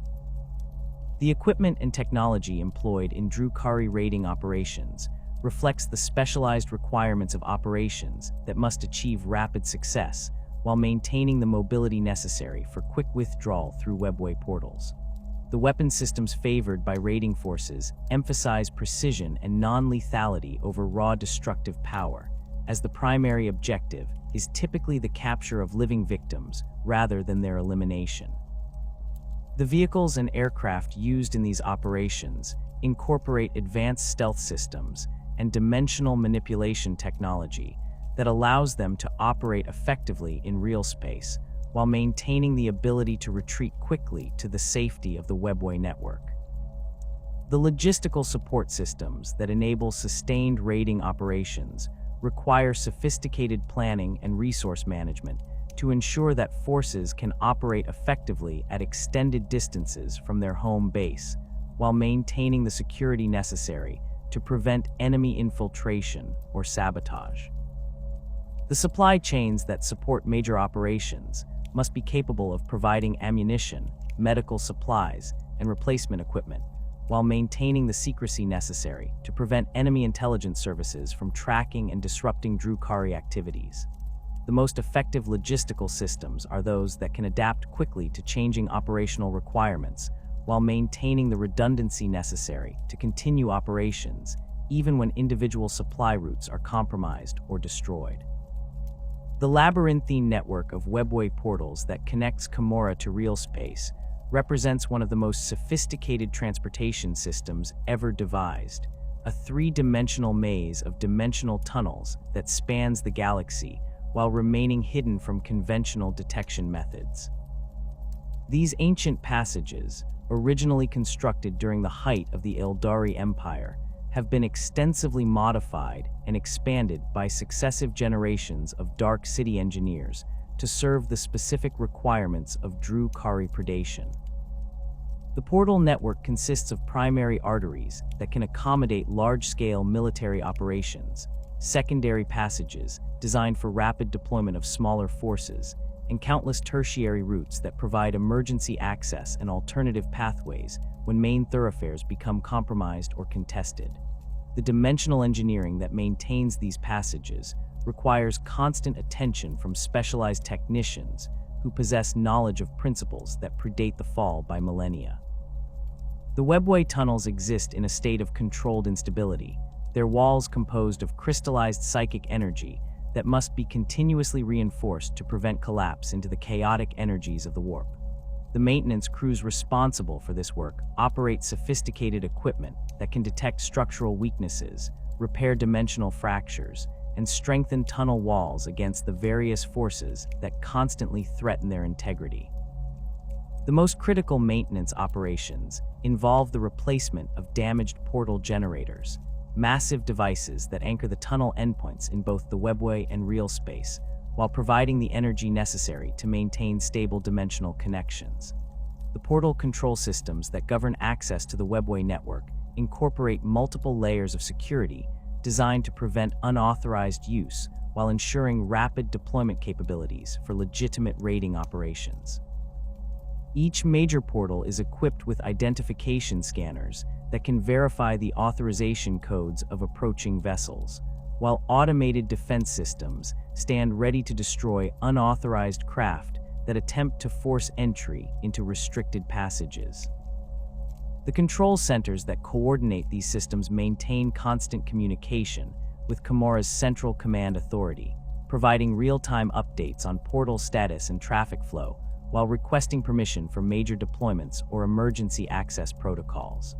The strategic importance of controlling specific Webway routes has created a complex system of territorial claims and access agreements that governs the relationships between different Drukhari factions. The most valuable passages are those that provide direct access to heavily populated regions of the galaxy, particularly Imperial hive worlds and industrial centers, where large numbers of potential captives can be found with relatively minimal defensive interference. The ownership of these premium routes is typically concentrated among the most powerful cabals, who maintain their control through a combination of military strength, political influence, and the constant threat of retaliation against any faction that attempts to challenge their territorial claims. The negotiation of portal access rights involves complex diplomatic processes that can extend over decades, with agreements typically including detailed specifications regarding usage schedules, maintenance responsibilities, and the distribution of resources required to keep the passages operational. The most contentious negotiations involve routes that traverse territories claimed by multiple factions, requiring elaborate power-sharing arrangements that must account for the varying capabilities and interests of all parties involved. The enforcement of these agreements relies primarily on the threat of mutual destruction, as violations can quickly escalate into conflicts that disrupt operations throughout entire sections of the Webway network. The defensive measures protecting Commorragh's portal network extend far beyond simple access controls to encompass sophisticated early warning systems, automated response protocols, and rapid deployment capabilities that can counter various types of threats. The sensor arrays that monitor Webway approaches utilize technology that can detect approaching vessels while they are still thousands of kilometers away, providing sufficient warning time for defensive forces to prepare appropriate responses. The most advanced sensors can identify specific vessel types and energy signatures, allowing defenders to tailor their responses to the particular capabilities and intentions of detected threats. The portal wards that protect major Webway entrances represent some of the most sophisticated defensive technology available within Commorragh, incorporating principles of dimensional manipulation that can selectively prevent specific types of objects or entities from passing through designated portals. These systems can be configured to block particular species, energy signatures, or technological devices while allowing authorized traffic to pass without interference.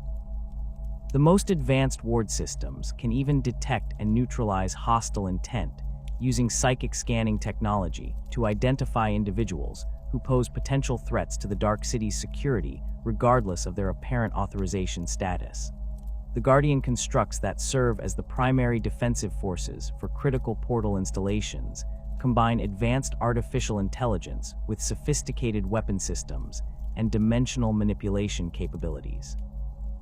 These mechanical sentinels are programmed with extensive tactical databases that allow them to respond appropriately to various types of threats, while maintaining the flexibility necessary to adapt to unexpected situations.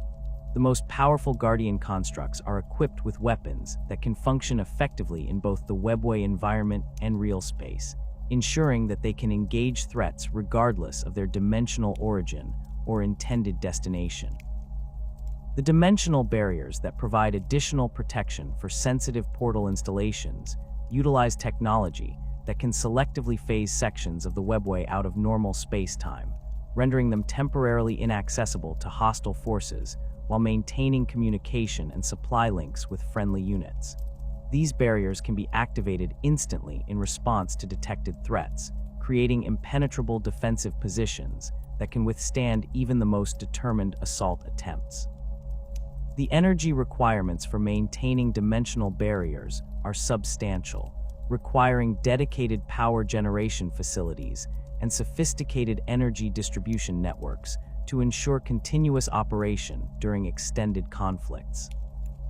The few successful invasions of Commorragh throughout its long history have provided valuable lessons about the vulnerabilities inherent in even the most sophisticated defensive systems, while demonstrating the catastrophic consequences that can result when these defenses are breached or circumvented. The most significant of these incursions occurred during the 36th millennium, when a Space Marine strike force managed to penetrate the Dark City's outer defenses and establish a foothold within the dimensional pocket itself. The Imperial forces, belonging to the Salamanders chapter, utilized specialized equipment designed specifically for Webway operations, including dimensional anchor devices that prevented the Drukhari from simply sealing off the compromised sections and waiting for the invaders to exhaust their supplies. The Imperial invasion force consisted of approximately 200 Space Marines, supported by specialized equipment and vehicles adapted for operations in the unique environment of the Webway network. The strike force had been assembled specifically to respond to increased Drukhari raiding activity in the Nocturne system, with intelligence gathered from captured raiders providing crucial information about portal locations and defensive arrangements. The preparation for this operation had required months of planning and the development of specialized tactics designed to exploit the known weaknesses of Drukhari defensive systems, while countering their advantages in mobility and dimensional manipulation. The initial breach of Commorragh's defenses was achieved through a coordinated assault on multiple portal installations simultaneously, spreading the defensive forces thin while preventing effective coordination of the response. The Space Marines utilized teleportation technology to bypass outer defensive perimeters, appearing directly within critical control facilities and eliminating key personnel before alarms could be raised. The dimensional anchor devices deployed during these initial strikes prevented the Drukhari from sealing the compromised portals, forcing them to engage the Imperial forces in direct combat rather than simply isolating and containing the threat. The fighting that followed the initial breach demonstrated both the effectiveness of Space Marine tactics in close-quarters combat and the adaptability of Drukhari defensive systems when faced with unprecedented threats. The Imperial forces found themselves operating in an environment that defied conventional tactical doctrine, with gravity fields that could shift without warning, architectural features that could reconfigure themselves during combat, and atmospheric conditions that varied dramatically between different sections of the dimensional pocket. The Space Marines adapted to these challenges by maintaining tight unit cohesion and utilizing their superior equipment and training to overcome the environmental disadvantages they faced. The Drukhari response to the Imperial invasion revealed significant weaknesses in their command and control systems, as the various cabals initially struggled to coordinate an effective defense against an enemy that operated according to unfamiliar tactical principles. The competitive nature of Drukhari society created additional complications, with some factions initially viewing the invasion as an opportunity to settle scores with rivals rather than a threat requiring unified response. The political maneuvering that accompanied the military response allowed the Imperial forces to achieve objectives that would have been impossible against a properly coordinated defense. The systematic destruction of infrastructure targets by the Space Marine Strike Force caused significant disruption to Commorragh's operations, with power generation facilities, communication networks, and transportation systems suffering extensive damage that required months to repair fully.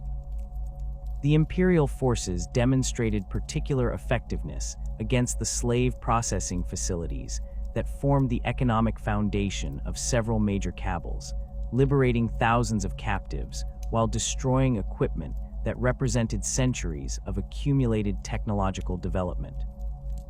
The psychological impact of these successes extended far beyond their immediate tactical significance, demonstrating to the Drukhari population that their supposedly impregnable stronghold could be breached and their most important facilities destroyed by determined enemies.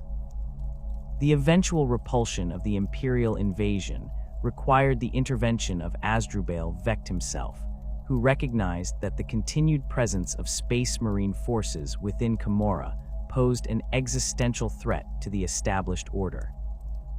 Vect's response involved the systematic manipulation of the invasion's political implications, using the crisis to eliminate several rival archons whose defensive failures had contributed to the imperial success, while consolidating control over the military resources necessary to mount an effective counterattack. The coordination of this response demonstrated Vect's superior understanding of both military tactics and political maneuvering, as he managed to turn a potential disaster into an opportunity for advancing his own position within the Dark City's hierarchy. The final assault that eliminated the remaining Imperial forces involved the deployment of specialized weapons and tactics that had been held in reserve for the most extreme emergencies. The Drukhari forces employed dimensional manipulation technology to trap sections of the Space Marine force in collapsing pocket dimensions, while exotic energy weapons were used to penetrate the advanced armor systems that had previously provided protection against conventional Drukhari weaponry. The elimination of the dimensional anchor devices that had prevented portal closure required suicide missions by specialized assault teams, demonstrating the lengths to which the Drukhari were willing to go to restore their security. The consequences of the Imperial invasion extended far beyond the immediate military and political effects, fundamentally altering the defensive arrangements and security protocols that governed access to Commorragh. The vulnerabilities exposed during the conflict led to comprehensive reviews of existing defensive systems, resulting in the implementation of new technologies and procedures designed to prevent similar breaches in the future. The portal ward systems were extensively upgraded to provide better detection and interdiction capabilities, while the Guardian Construct forces were expanded and equipped with weapons specifically designed to counter Space Marine tactics and equipment. The political ramifications of the invasion provided Vect with the justification necessary to implement sweeping changes to Commorragh's governmental structure, centralizing control over defensive systems while eliminating the autonomous authority that had previously allowed individual cabals to make independent decisions regarding portal security. The new command structure ensured that future defensive operations would be coordinated from a central authority, preventing the kind of factional competition that had initially hindered the response to the Imperial assault. The redistribution of territorial control that accompanied these changes allowed Vect to reward loyal supporters while punishing those whose failures had contributed to the security breach. The lessons learned from the Imperial invasion influenced the development of new defensive technologies and tactical doctrines that have shaped Commorragh's security arrangements for millennia. The enhanced sensor systems that now monitor Webway approaches incorporate multiple redundant detection methods designed to identify threats regardless of their technological sophistication or stealth capabilities. The response protocols that govern defensive operations have been refined to ensure rapid coordination between different units and facilities, while the training programs for defensive personnel emphasize the importance of maintaining security awareness even during routine operations. The strategic importance of controlling Webway access points extends beyond simple territorial considerations to encompass the broader political dynamics that govern relationships between different Drukhari factions. The ability to grant or deny access to specific portal routes provides powerful leverage in negotiations, while the control of critical junctions can determine the success or failure of major raiding operations. The most influential cabals are those that maintain control over multiple access points, allowing them to influence the activities of smaller organizations while ensuring their own operational flexibility and security. The political implications of portal ownership create complex webs of obligation and dependency that can span multiple generations of leadership within individual organizations. The agreements that govern shared access to valuable routes typically include provisions for mutual defense, intelligence sharing, and resource allocation that bind the participating factions together in relationships that extend far beyond simple commercial arrangements. The violation of these agreements can have consequences that affect not only the immediate parties involved, but entire networks of allied organizations that depend on the stability of existing arrangements. The maintenance of portal security requires constant vigilance against various types of threats, from direct military assault to subtle infiltration attempts designed to gather intelligence about defensive arrangements and operational procedures. The counterintelligence operations that protect against these threats utilize sophisticated surveillance technology and analysis techniques to identify potential security breaches before they can compromise critical systems. The most effective security programs are those that combine technological solutions with human intelligence gathering, creating multiple layers of protection that can detect and counter various types of hostile activity. The expansion of Commorragh's portal network continues even in the current era, with new passages being carved through the Webway to provide access to previously unreachable regions of the galaxy. These expansion projects require enormous resource commitments and years of careful planning to ensure that new routes can be properly integrated into existing defensive arrangements without creating vulnerabilities that could be exploited by hostile forces. The most ambitious expansion projects involve the creation of entirely new dimensional pockets that can serve as staging areas for major operations or emergency refuges in the event that Commorragh itself comes under attack. The technological innovations that support portal operations continue to evolve in response to changing operational requirements and emerging threats, with research programs focused on improving the reliability, security, and capacity of existing systems, while developing new capabilities that can provide strategic advantages over potential enemies. The most promising areas of development include improved dimensional anchoring systems that can maintain portal stability under adverse conditions, enhanced security protocols that can better detect and counter infiltration attempts, and new weapon systems specifically designed for Webway combat operations. The dimensional isolation that protects Commorragh from the predations of Slaanesh has not entirely severed the Dark City's connections to the broader Eldari diaspora, though the relationships that persist between the Drukhari and their Craftworld cousins represent some of the most complex and contradictory alliances in the galaxy. These interactions range from bitter hatred born of philosophical differences and mutual contempt to grudging cooperation when faced with threats that endanger the survival of their entire species. The fundamental ideological divide between the path-walking Craftworld Eldari and the sensation-seeking Drukhari creates tensions that can erupt into violence without warning. Yet both factions share genetic heritage and cultural memories that occasionally override their philosophical differences when circumstances demand unified action. The Craftworld Eldari view their Dark City cousins with a mixture of disgust and pity, seeing them as a cautionary example of what their entire species might have become without the discipline imposed by the path system and the guidance of their farseers. The systematic torture and exploitation that defines Drukhari society represents everything that the Craftworld inhabitants have struggled to overcome in their attempts to create a sustainable post-fall civilization. The knowledge that the Drukhari continue to practice the very excesses that led to their species' downfall creates a sense of shame and revulsion that makes meaningful cooperation extremely difficult to achieve, even when strategic necessity demands coordinated action against common enemies. The Drukhari perspective on their Craftworld relatives combines contempt for what they perceive as weakness and self-denial with a grudging respect for their military capabilities and technological achievements.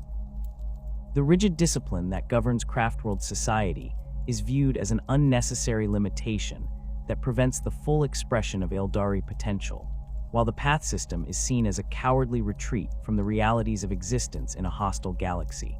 The psychic abilities that Craftworld Eldari wield with such effectiveness are simultaneously envied and despised, representing powers that the Drukhari have deliberately abandoned in their flight from Slaanish's influence.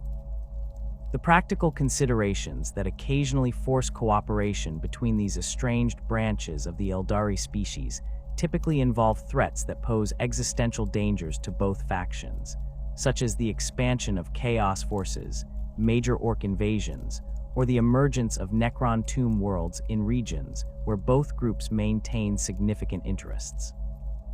The coordination of joint operations requires extensive negotiation and the establishment of temporary command structures that can accommodate the radically different tactical doctrines and operational philosophies employed by each faction. The success of these collaborative efforts depends largely on the ability of leaders from both sides to suppress their mutual antipathy long enough to achieve shared objectives. The Battle of Eandon during the 13th Black Crusade provided one of the most significant examples of Drukhari Craftworld cooperation in recent millennia, as forces from multiple Dark City cabals joined with the defenders of the damaged Craftworld to repel a massive chaos invasion. The Drukhari contribution to this defense involved specialized assault units that could operate effectively in the confined spaces of the Craftworld's damaged sections, while their knowledge of dimensional manipulation proved crucial in preventing chaos forces from exploiting breaches in the vessel's psychic defenses. The temporary alliance required both sides to suppress deeply held prejudices and coordinate tactics that had never been tested in joint operations. The aftermath of successful joint operations typically sees the immediate dissolution of cooperative arrangements, as both factions retreat to their respective domains to avoid the political complications that would arise from extended collaboration. The knowledge gained through these temporary alliances often proves valuable for future independent operations, with tactical innovations and intelligence information being adapted for use in contexts that do not require cooperation with ideologically opposed allies.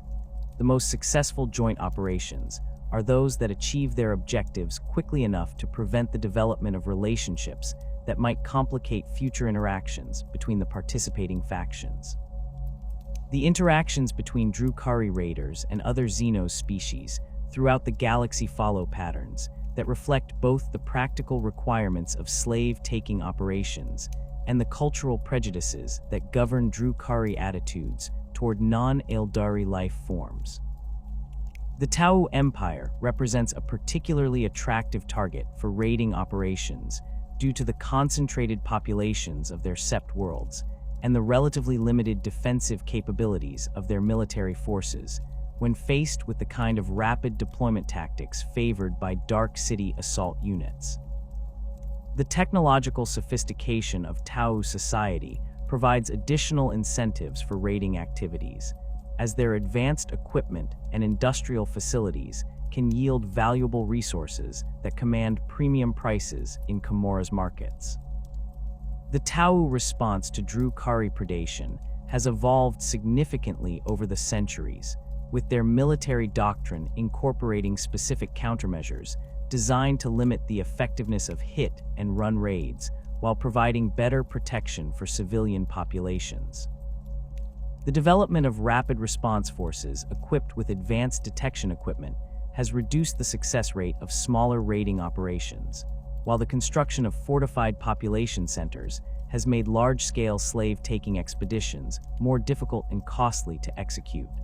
The adaptive nature of Tau military thinking has created an ongoing arms race between their defensive innovations and Drukhari tactical developments.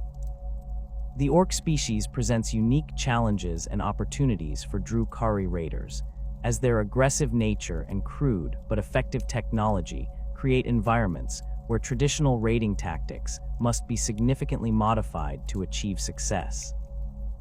The decentralized nature of orc society means that successful raids typically target specific tribal groups or isolated settlements, rather than attempting the kind of systematic population harvesting that proves effective against more organized species. The psychic resonance generated by orc populations during combat provides a different type of sustenance than the fear and despair favored by most Drukhari, requiring specialized extraction techniques and modified processing equipment.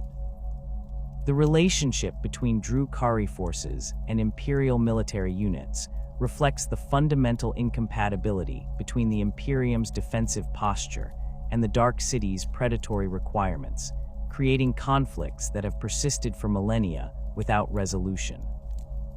The vast scale of Imperial territory and population provides an almost inexhaustible supply of potential raid targets, while the diversity of Imperial military forces ensures that Drukhari raiders encounter different tactical challenges and defensive capabilities depending on the specific regions they choose to attack. The Imperial Guard regiments that defend most worlds lack the mobility and specialized equipment necessary to counter Drukhari hit and run tactics effectively, making them attractive targets for routine slave-taking operations. The Space Marine chapters that respond to Drukhari raids represent a significantly more dangerous opponent, possessing the tactical flexibility, advanced equipment, and individual combat effectiveness necessary to engage Dark City forces on relatively equal terms.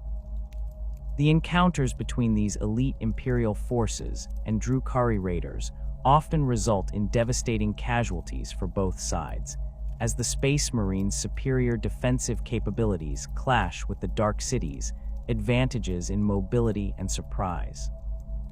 The most successful Drukhari operations against Space Marine forces are those that avoid direct confrontation while achieving specific objectives through stealth, misdirection, and the exploitation of tactical advantages provided by superior knowledge of local conditions. The chaos forces that emerge from the Eye of Terror and other warp storms represent both potential allies and dangerous enemies for the Drukhari, depending on the specific circumstances of individual encounters and the strategic objectives of the parties involved. The shared opposition to Imperial expansion creates opportunities for temporary cooperation, while the fundamental differences in motivation and methodology prevent the development of lasting alliances. The Chaos Space Marines who lead many of these forces possess tactical knowledge and combat experience that can pose serious threats to Drukhari raiding operations, particularly when they are able to anticipate and counter the mobility advantages that typically ensure Dark City military success. The demon entities that accompany major chaos incursions present unique dangers to Drukhari forces, as their warp-based nature allows them to potentially breach the dimensional barriers that normally protect Dark City raiders from psychic attack. The specialized equipment and tactics required to engage these entities effectively are typically reserved for the most elite Drukhari units, while routine raiding forces are instructed to avoid direct confrontation with demonic opponents whenever possible. The psychic energy generated by demon presence can interfere with the dimensional manipulation technology that enables Webway travel, creating additional risks for Drukhari forces operating in areas where major chaos incursions are taking place. The Corsair bands that operate from Commorragh's ports represent a unique element within the Dark City's complex social structure, maintaining semi-independent status while contributing to the broader economy through their specialized raiding activities and trade relationships. These organizations typically consist of Eldari from various backgrounds who have rejected both the rigid discipline of Craftworld society and the hierarchical constraints of traditional Cabal membership, choosing instead to pursue their own objectives while operating from bases within the Dark City's dimensional pocket. The diversity of their membership and operational approaches creates capabilities that complement those of the established Drukhari factions, while providing alternative sources of resources and intelligence. The Prince Iriel and his Eldritch Raiders represent one of the most successful and well-known Corsair operations based from Commorragh, though their relationship with the Dark City's ruling factions remains complex and often strained. The Raiders' focus on large-scale piracy and resource acquisition provides them with the wealth necessary to maintain their independence, while contributing to Commorragh's economy through trade and the provision of specialized services. Their extensive knowledge of shipping routes and commercial activities throughout the galaxy makes them valuable sources of intelligence for planning major raiding operations, while their combat experience and tactical expertise can prove crucial during joint operations against particularly challenging targets. The semi-independent status enjoyed by major corsair bands requires careful navigation of the political relationships that govern access to Commorragh's facilities and resources, as their activities must provide sufficient value to justify their continued presence while avoiding direct competition with established cabal interests. The most successful corsair leaders are those who can identify and exploit niche opportunities that complement rather than threaten the activities of their more powerful neighbors, creating mutually beneficial relationships that provide security and resources while maintaining operational flexibility. The failure to maintain these delicate political balances can result in the forced integration of corsair bands into existing cabals or their expulsion from Commorragh entirely. The economic role played by corsair operations within Commorragh's broader commercial structure extends beyond simple resource acquisition to encompass specialized services that require capabilities and knowledge not typically available within traditional Drukhari organizations. The intelligence networks maintained by successful corsair bands often extend into regions and populations that are difficult for conventional cabal operations to penetrate, providing valuable information about potential targets, defensive preparations, and commercial opportunities. The trade relationships established by corsair groups can also provide access to exotic resources and technologies that command premium prices within the Dark City's markets. The recruitment practices employed by corsair bands operating from Commorragh typically focus on individuals who possess specialized skills or knowledge that can contribute to the group's operational capabilities, regardless of their species or previous affiliations.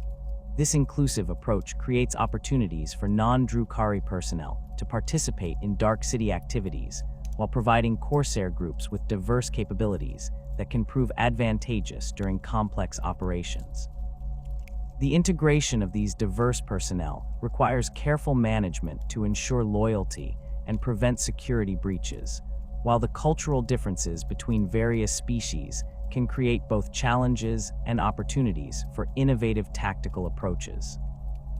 The Inari movement that emerged in recent centuries has created unprecedented disruptions within traditional Drukhari society, challenging fundamental assumptions about the relationship between life and death while offering the possibility of liberation from Slaanesh's eternal hunger. The emergence of Ivrain as a prophet of the Eldari death god Ennead has attracted followers from across the Eldari diaspora, including significant numbers of Drukhari who see the movement as an opportunity to escape the parasitic existence that has defined their species since the fall. The theological implications of the Inari message directly contradict the philosophical foundations of Dark City society, creating tensions that threaten to tear apart the careful political balances that have maintained stability for millennia. The response of Commorragh's ruling factions to the Inari movement has been characterized by a combination of violent suppression and careful political maneuvering designed to minimize the disruptive effects of the new ideology while preventing its complete elimination. The most conservative elements within Drukhari society view the movement as a dangerous heresy that threatens the fundamental principles upon which their civilization is built, while more pragmatic leaders recognize that the movement's appeal to certain segments of the population cannot be entirely suppressed through force alone. The resulting tensions have created new factional divisions that cut across traditional organizational boundaries, complicating the political landscape in ways that continue to evolve. The theological challenges posed by Inari doctrine extend beyond simple religious differences to encompass fundamental questions about the nature of Eldari existence and the possibility of redemption for a species that has embraced predation as a survival strategy. The promise of liberation from Slaanesh's hunger offers an alternative to the endless cycle of raiding and torture that has defined Drukhari society, while the concept of death as a transition rather than an ending challenges the resurrection technologies that have provided a form of immortality for the Dark City's elite. The integration of these new ideas into existing belief systems requires significant modifications to traditional Drukhari philosophy and cultural practices. The practical implications of Inari influence within Commorragh have manifested in various forms of civil unrest and factional conflict, as supporters of the movement clash with traditionalist forces seeking to maintain the established order. The most significant of these conflicts have involved attempts by Inari sympathizers to liberate slave populations and disrupt the torture facilities that provide psychic sustenance for the Dark City's inhabitants. The response to these activities has required the deployment of substantial security forces and the implementation of new surveillance measures designed to identify and neutralize potential converts before they can organize effective resistance movements. The political maneuvering surrounding the Inari movement has created opportunities for ambitious leaders to advance their positions by aligning themselves with either side of the theological divide, while the resulting instability has allowed some factions to expand their influence at the expense of rivals distracted by religious controversies. The most successful political operators are those who can navigate these complex relationships while maintaining flexibility to adapt their positions as circumstances change and new developments emerge.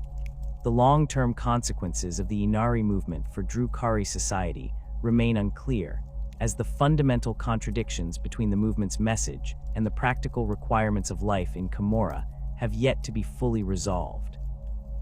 The influence of the Inari movement on Drukhari military operations has been relatively limited, as the practical requirements of raiding and territorial defense continue to demand the same tactical approaches and organizational structures that have proven effective for millennia. However, the ideological divisions created by the movement have affected unit cohesion and command relationships in some organizations, as personnel struggle to reconcile their professional obligations with their evolving religious beliefs. The most significant military impacts have occurred in situations where Inari sympathizers have attempted to sabotage operations or provide assistance to potential victims of Drukhari raids. The relationship between the Inari movement and the broader Eldari diaspora has created new possibilities for cooperation between Drukhari factions and their Craftworld cousins, as shared religious beliefs provide common ground that transcends traditional philosophical differences.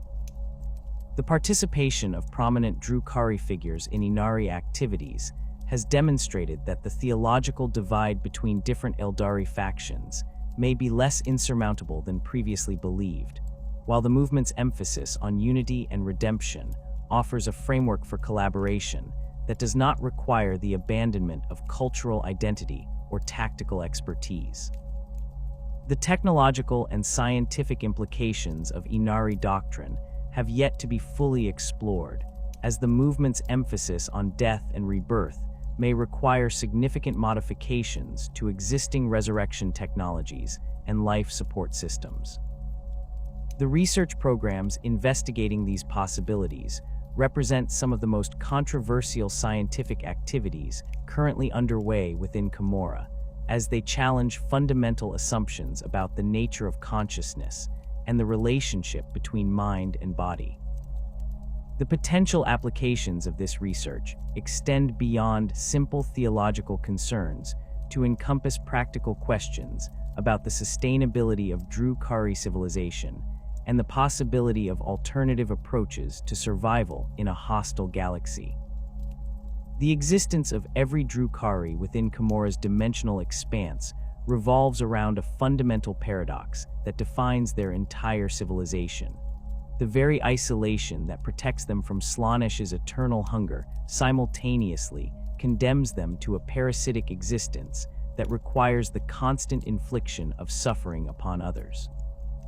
This cruel necessity transforms every aspect of their society into a machine designed for the systematic harvesting of pain, creating a civilization where cruelty becomes not merely a cultural preference, but an absolute requirement for survival. The psychic energy released by the agony of their victims serves as the only sustenance capable of slowing the gradual consumption of their souls by she who thirsts, creating an addiction to suffering that permeates every level of Drukhari society, from the lowliest Kabbalite warrior to the most powerful archon. The biological mechanisms that govern this parasitic relationship operate through principles that the Drukhari themselves do not fully understand, as the knowledge necessary to comprehend their condition was lost during the fall, along with much of their species' scientific heritage. What remains clear is that the dimensional barriers protecting Commorragh sever the natural connection between Eldari souls and the psychic currents that normally sustain their kind, creating a spiritual void that can only be temporarily filled through the absorption of suffering generated by other sentient beings. The process requires direct exposure to intense emotional trauma, with the most effective sustenance coming from victims who experience prolonged agony while maintaining full consciousness and awareness of their situation. The quantity of suffering required to sustain a single Drukhari varies significantly based on their age, social status, and the extent of their previous exposure to psychic energy absorption. The ancient archons who have ruled Commorragh for millennia require enormous quantities of refined agony to maintain their existence, necessitating the systematic torture of hundreds or thousands of victims to provide adequate sustenance for extended periods. Lesser members of Drukhari society can survive on smaller amounts of suffering, though even the most junior Kabbalite warriors must participate in regular raids or torture sessions to prevent the gradual weakening that precedes soul consumption by Slaanesh. The philosophical implications of this dependency extend far beyond simple survival requirements to encompass fundamental questions about the nature of existence and the moral framework that governs civilized behavior. The Drukhari have developed elaborate justifications for their predatory lifestyle, constructing ideological systems that portray their victims as inherently inferior beings whose suffering serves a greater purpose in sustaining a superior form of life. These rationalizations allow individual Drukhari to maintain psychological stability while participating in activities that would drive most sentient beings to madness, creating a collective delusion that transforms systematic cruelty into a form of natural law. The rejection of traditional Eldari spiritual practices represents a deliberate abandonment of the philosophical frameworks that once guided their species toward enlightenment and cultural achievement. The path system that provides structure and meaning for Craftworld Eldari is viewed by the Drukhari as a cowardly retreat from the realities of existence, a self-imposed limitation that prevents the full expression of their species' potential for sensation and experience. The infinity circuits that preserve the souls of dead Craftworld inhabitants are seen as prisons that trap consciousness in artificial constructs, rather than allowing it to experience the full range of possibilities available to living beings. The substitution of predation for spiritual development has created a culture that values immediate gratification over long-term growth, personal power over collective achievement, and the infliction of suffering over the creation of beauty or knowledge. The artistic traditions that flourish within Commorragh focus almost exclusively on the aestheticization of pain and the celebration of cruelty, with the most admired works being those that can induce psychological trauma in observers while demonstrating the artist's mastery of techniques for maximizing suffering. The scientific research conducted within the Dark City concentrates on the development of new methods for extracting and concentrating psychic energy from unwilling subjects, rather than the exploration of natural phenomena or the advancement of knowledge for its own sake. The internal contradictions that characterize Drukhari society create constant tensions between the individualistic impulses that drive their predatory behavior and the sophisticated cooperation required to maintain their artificial environment. The successful operation of Commorragh's complex infrastructure demands extensive coordination between different factions, careful resource management, and the maintenance of technological systems that require specialized knowledge and skills. The dimensional pocket stability depends on the continuous operation of generators and stabilizers that must be maintained by teams of technicians working in concert, while the portal networks that enable raiding operations require coordinated scheduling and security arrangements that involve multiple organizations. The hierarchical structures that govern Cabal organization provide frameworks for cooperation while channeling competitive impulses in directions that serve broader organizational objectives. The complex webs of obligation and mutual dependency that bind different factions together create incentives for collaboration, even among groups that harbor deep mutual animosity, as the failure of essential systems would threaten the survival of all inhabitants regardless of their factional affiliations. The most successful Drukhari leaders are those who can balance the competing demands of personal advancement and collective survival, using their understanding of these contradictions to manipulate rivals, while ensuring that their actions do not undermine the fundamental systems that sustain their civilization. The economic systems that govern resource distribution throughout Commorragh operate according to principles that combine market mechanisms with political allocation, creating hybrid arrangements that reflect both the practical requirements of maintaining a complex society and the power relationships that determine access to scarce resources. The slave markets that serve as distribution centers for captured victims function as commercial enterprises where supply and demand determine prices, while the allocation of raiding opportunities and territorial assignments reflects political considerations that reward loyalty and punish opposition. The most valuable resources are those that cannot be produced within the dimensional pocket, creating dependencies on successful raiding operations that bind the entire society to its predatory lifestyle. The technological infrastructure that enables Commorragh's existence requires constant maintenance and periodic upgrades that demand resources and expertise that can only be obtained through continued predation upon real space civilizations. The captured suns that provide illumination for the dark city gradually deteriorate under the unnatural conditions of their imprisonment, requiring the periodic acquisition of replacement stellar bodies through massive raiding operations that can take decades to plan and execute. The dimensional stabilizers that maintain the pocket's integrity consume exotic materials that must be harvested from specific types of worlds, while the portal generators that enable Webway access require rare elements that can only be found in certain galactic regions.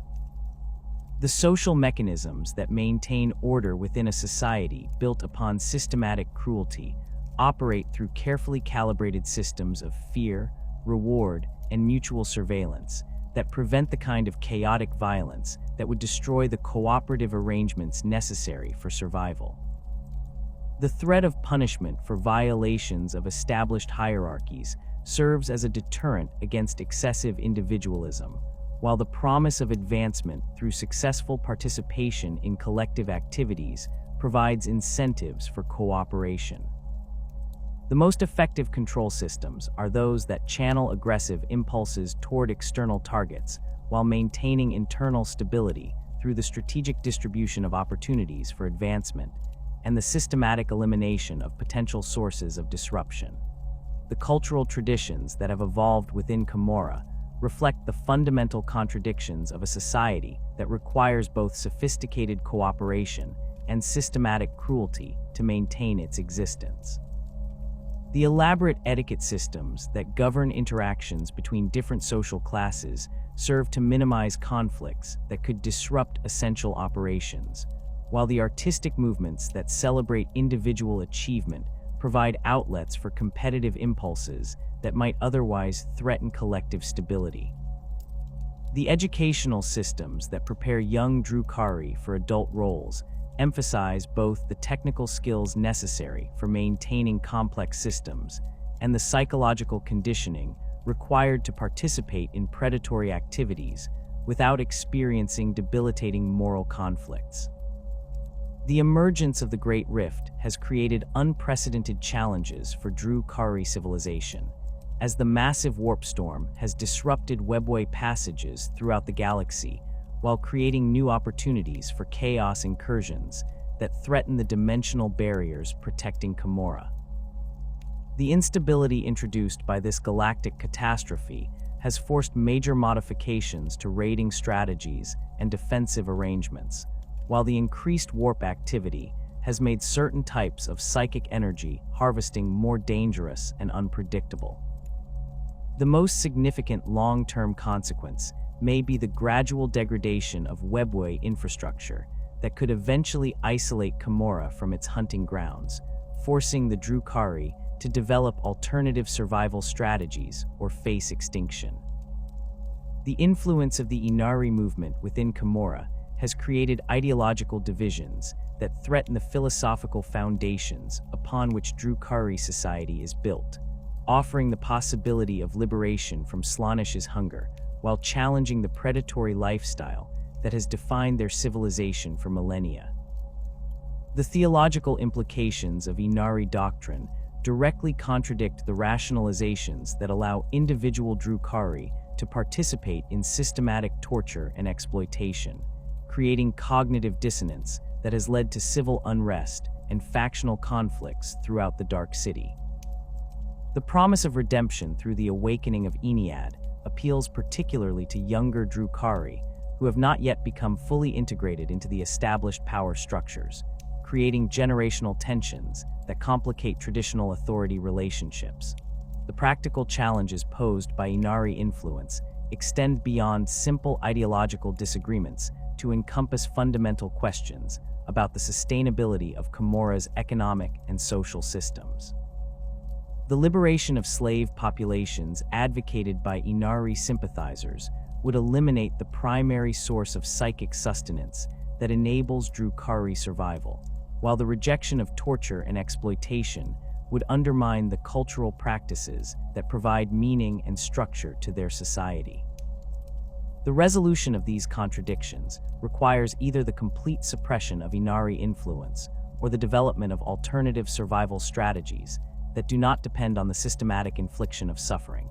The changing galactic landscape created by recent developments, including the return of Robute Guilliman, the emergence of Primaris Space Marines, and the expansion of various Xenos threats, has altered the strategic environment within which Drukhari raiding operations must function. The improved coordination between Imperial forces and the deployment of new technologies designed specifically to counter Xenos raids have reduced the success rates of traditional Drukhari tactics, forcing adaptations that require significant resource investments and organizational changes. The most successful raiding forces are those that can adapt quickly to changing conditions while maintaining the mobility and surprise advantages that have historically ensured their effectiveness. The future of Commorragh remains uncertain as the various pressures created by external threats, internal contradictions, and ideological challenges converge to create a crisis that may ultimately determine whether Drukhari civilization can survive in its current form. The fundamental dependency on suffering that defines their existence appears increasingly unsustainable as potential victims develop better defenses and alternative philosophies gain influence within their society. The resolution of these challenges will likely require unprecedented changes to the social, economic, and political systems that have governed the Dark City for millennia, potentially transforming the Drukhari into something entirely different from what they have been since the fall. The eternal struggle that defines Drukhari existence continues to evolve as new challenges emerge and old certainties crumble under the pressure of changing circumstances. The parasitic relationship with real space that has sustained Commorragh for 10,000 years faces threats that may prove insurmountable without fundamental changes to the philosophical and practical frameworks that govern their civilization. Whether the Drukhari can adapt to these challenges while maintaining their essential nature, or whether they will be forced to abandon their predatory lifestyle in favor of alternatives that offer genuine redemption, remains the central question that will determine the fate of the Dark City and all who dwell within its twisted spires. The answer to this question will ultimately depend on whether the Drukhari can overcome the internal contradictions that have defined their society since its inception, finding ways to cooperate and create rather than simply consume and destroy in their endless quest for survival in a galaxy that grows ever more hostile to their existence.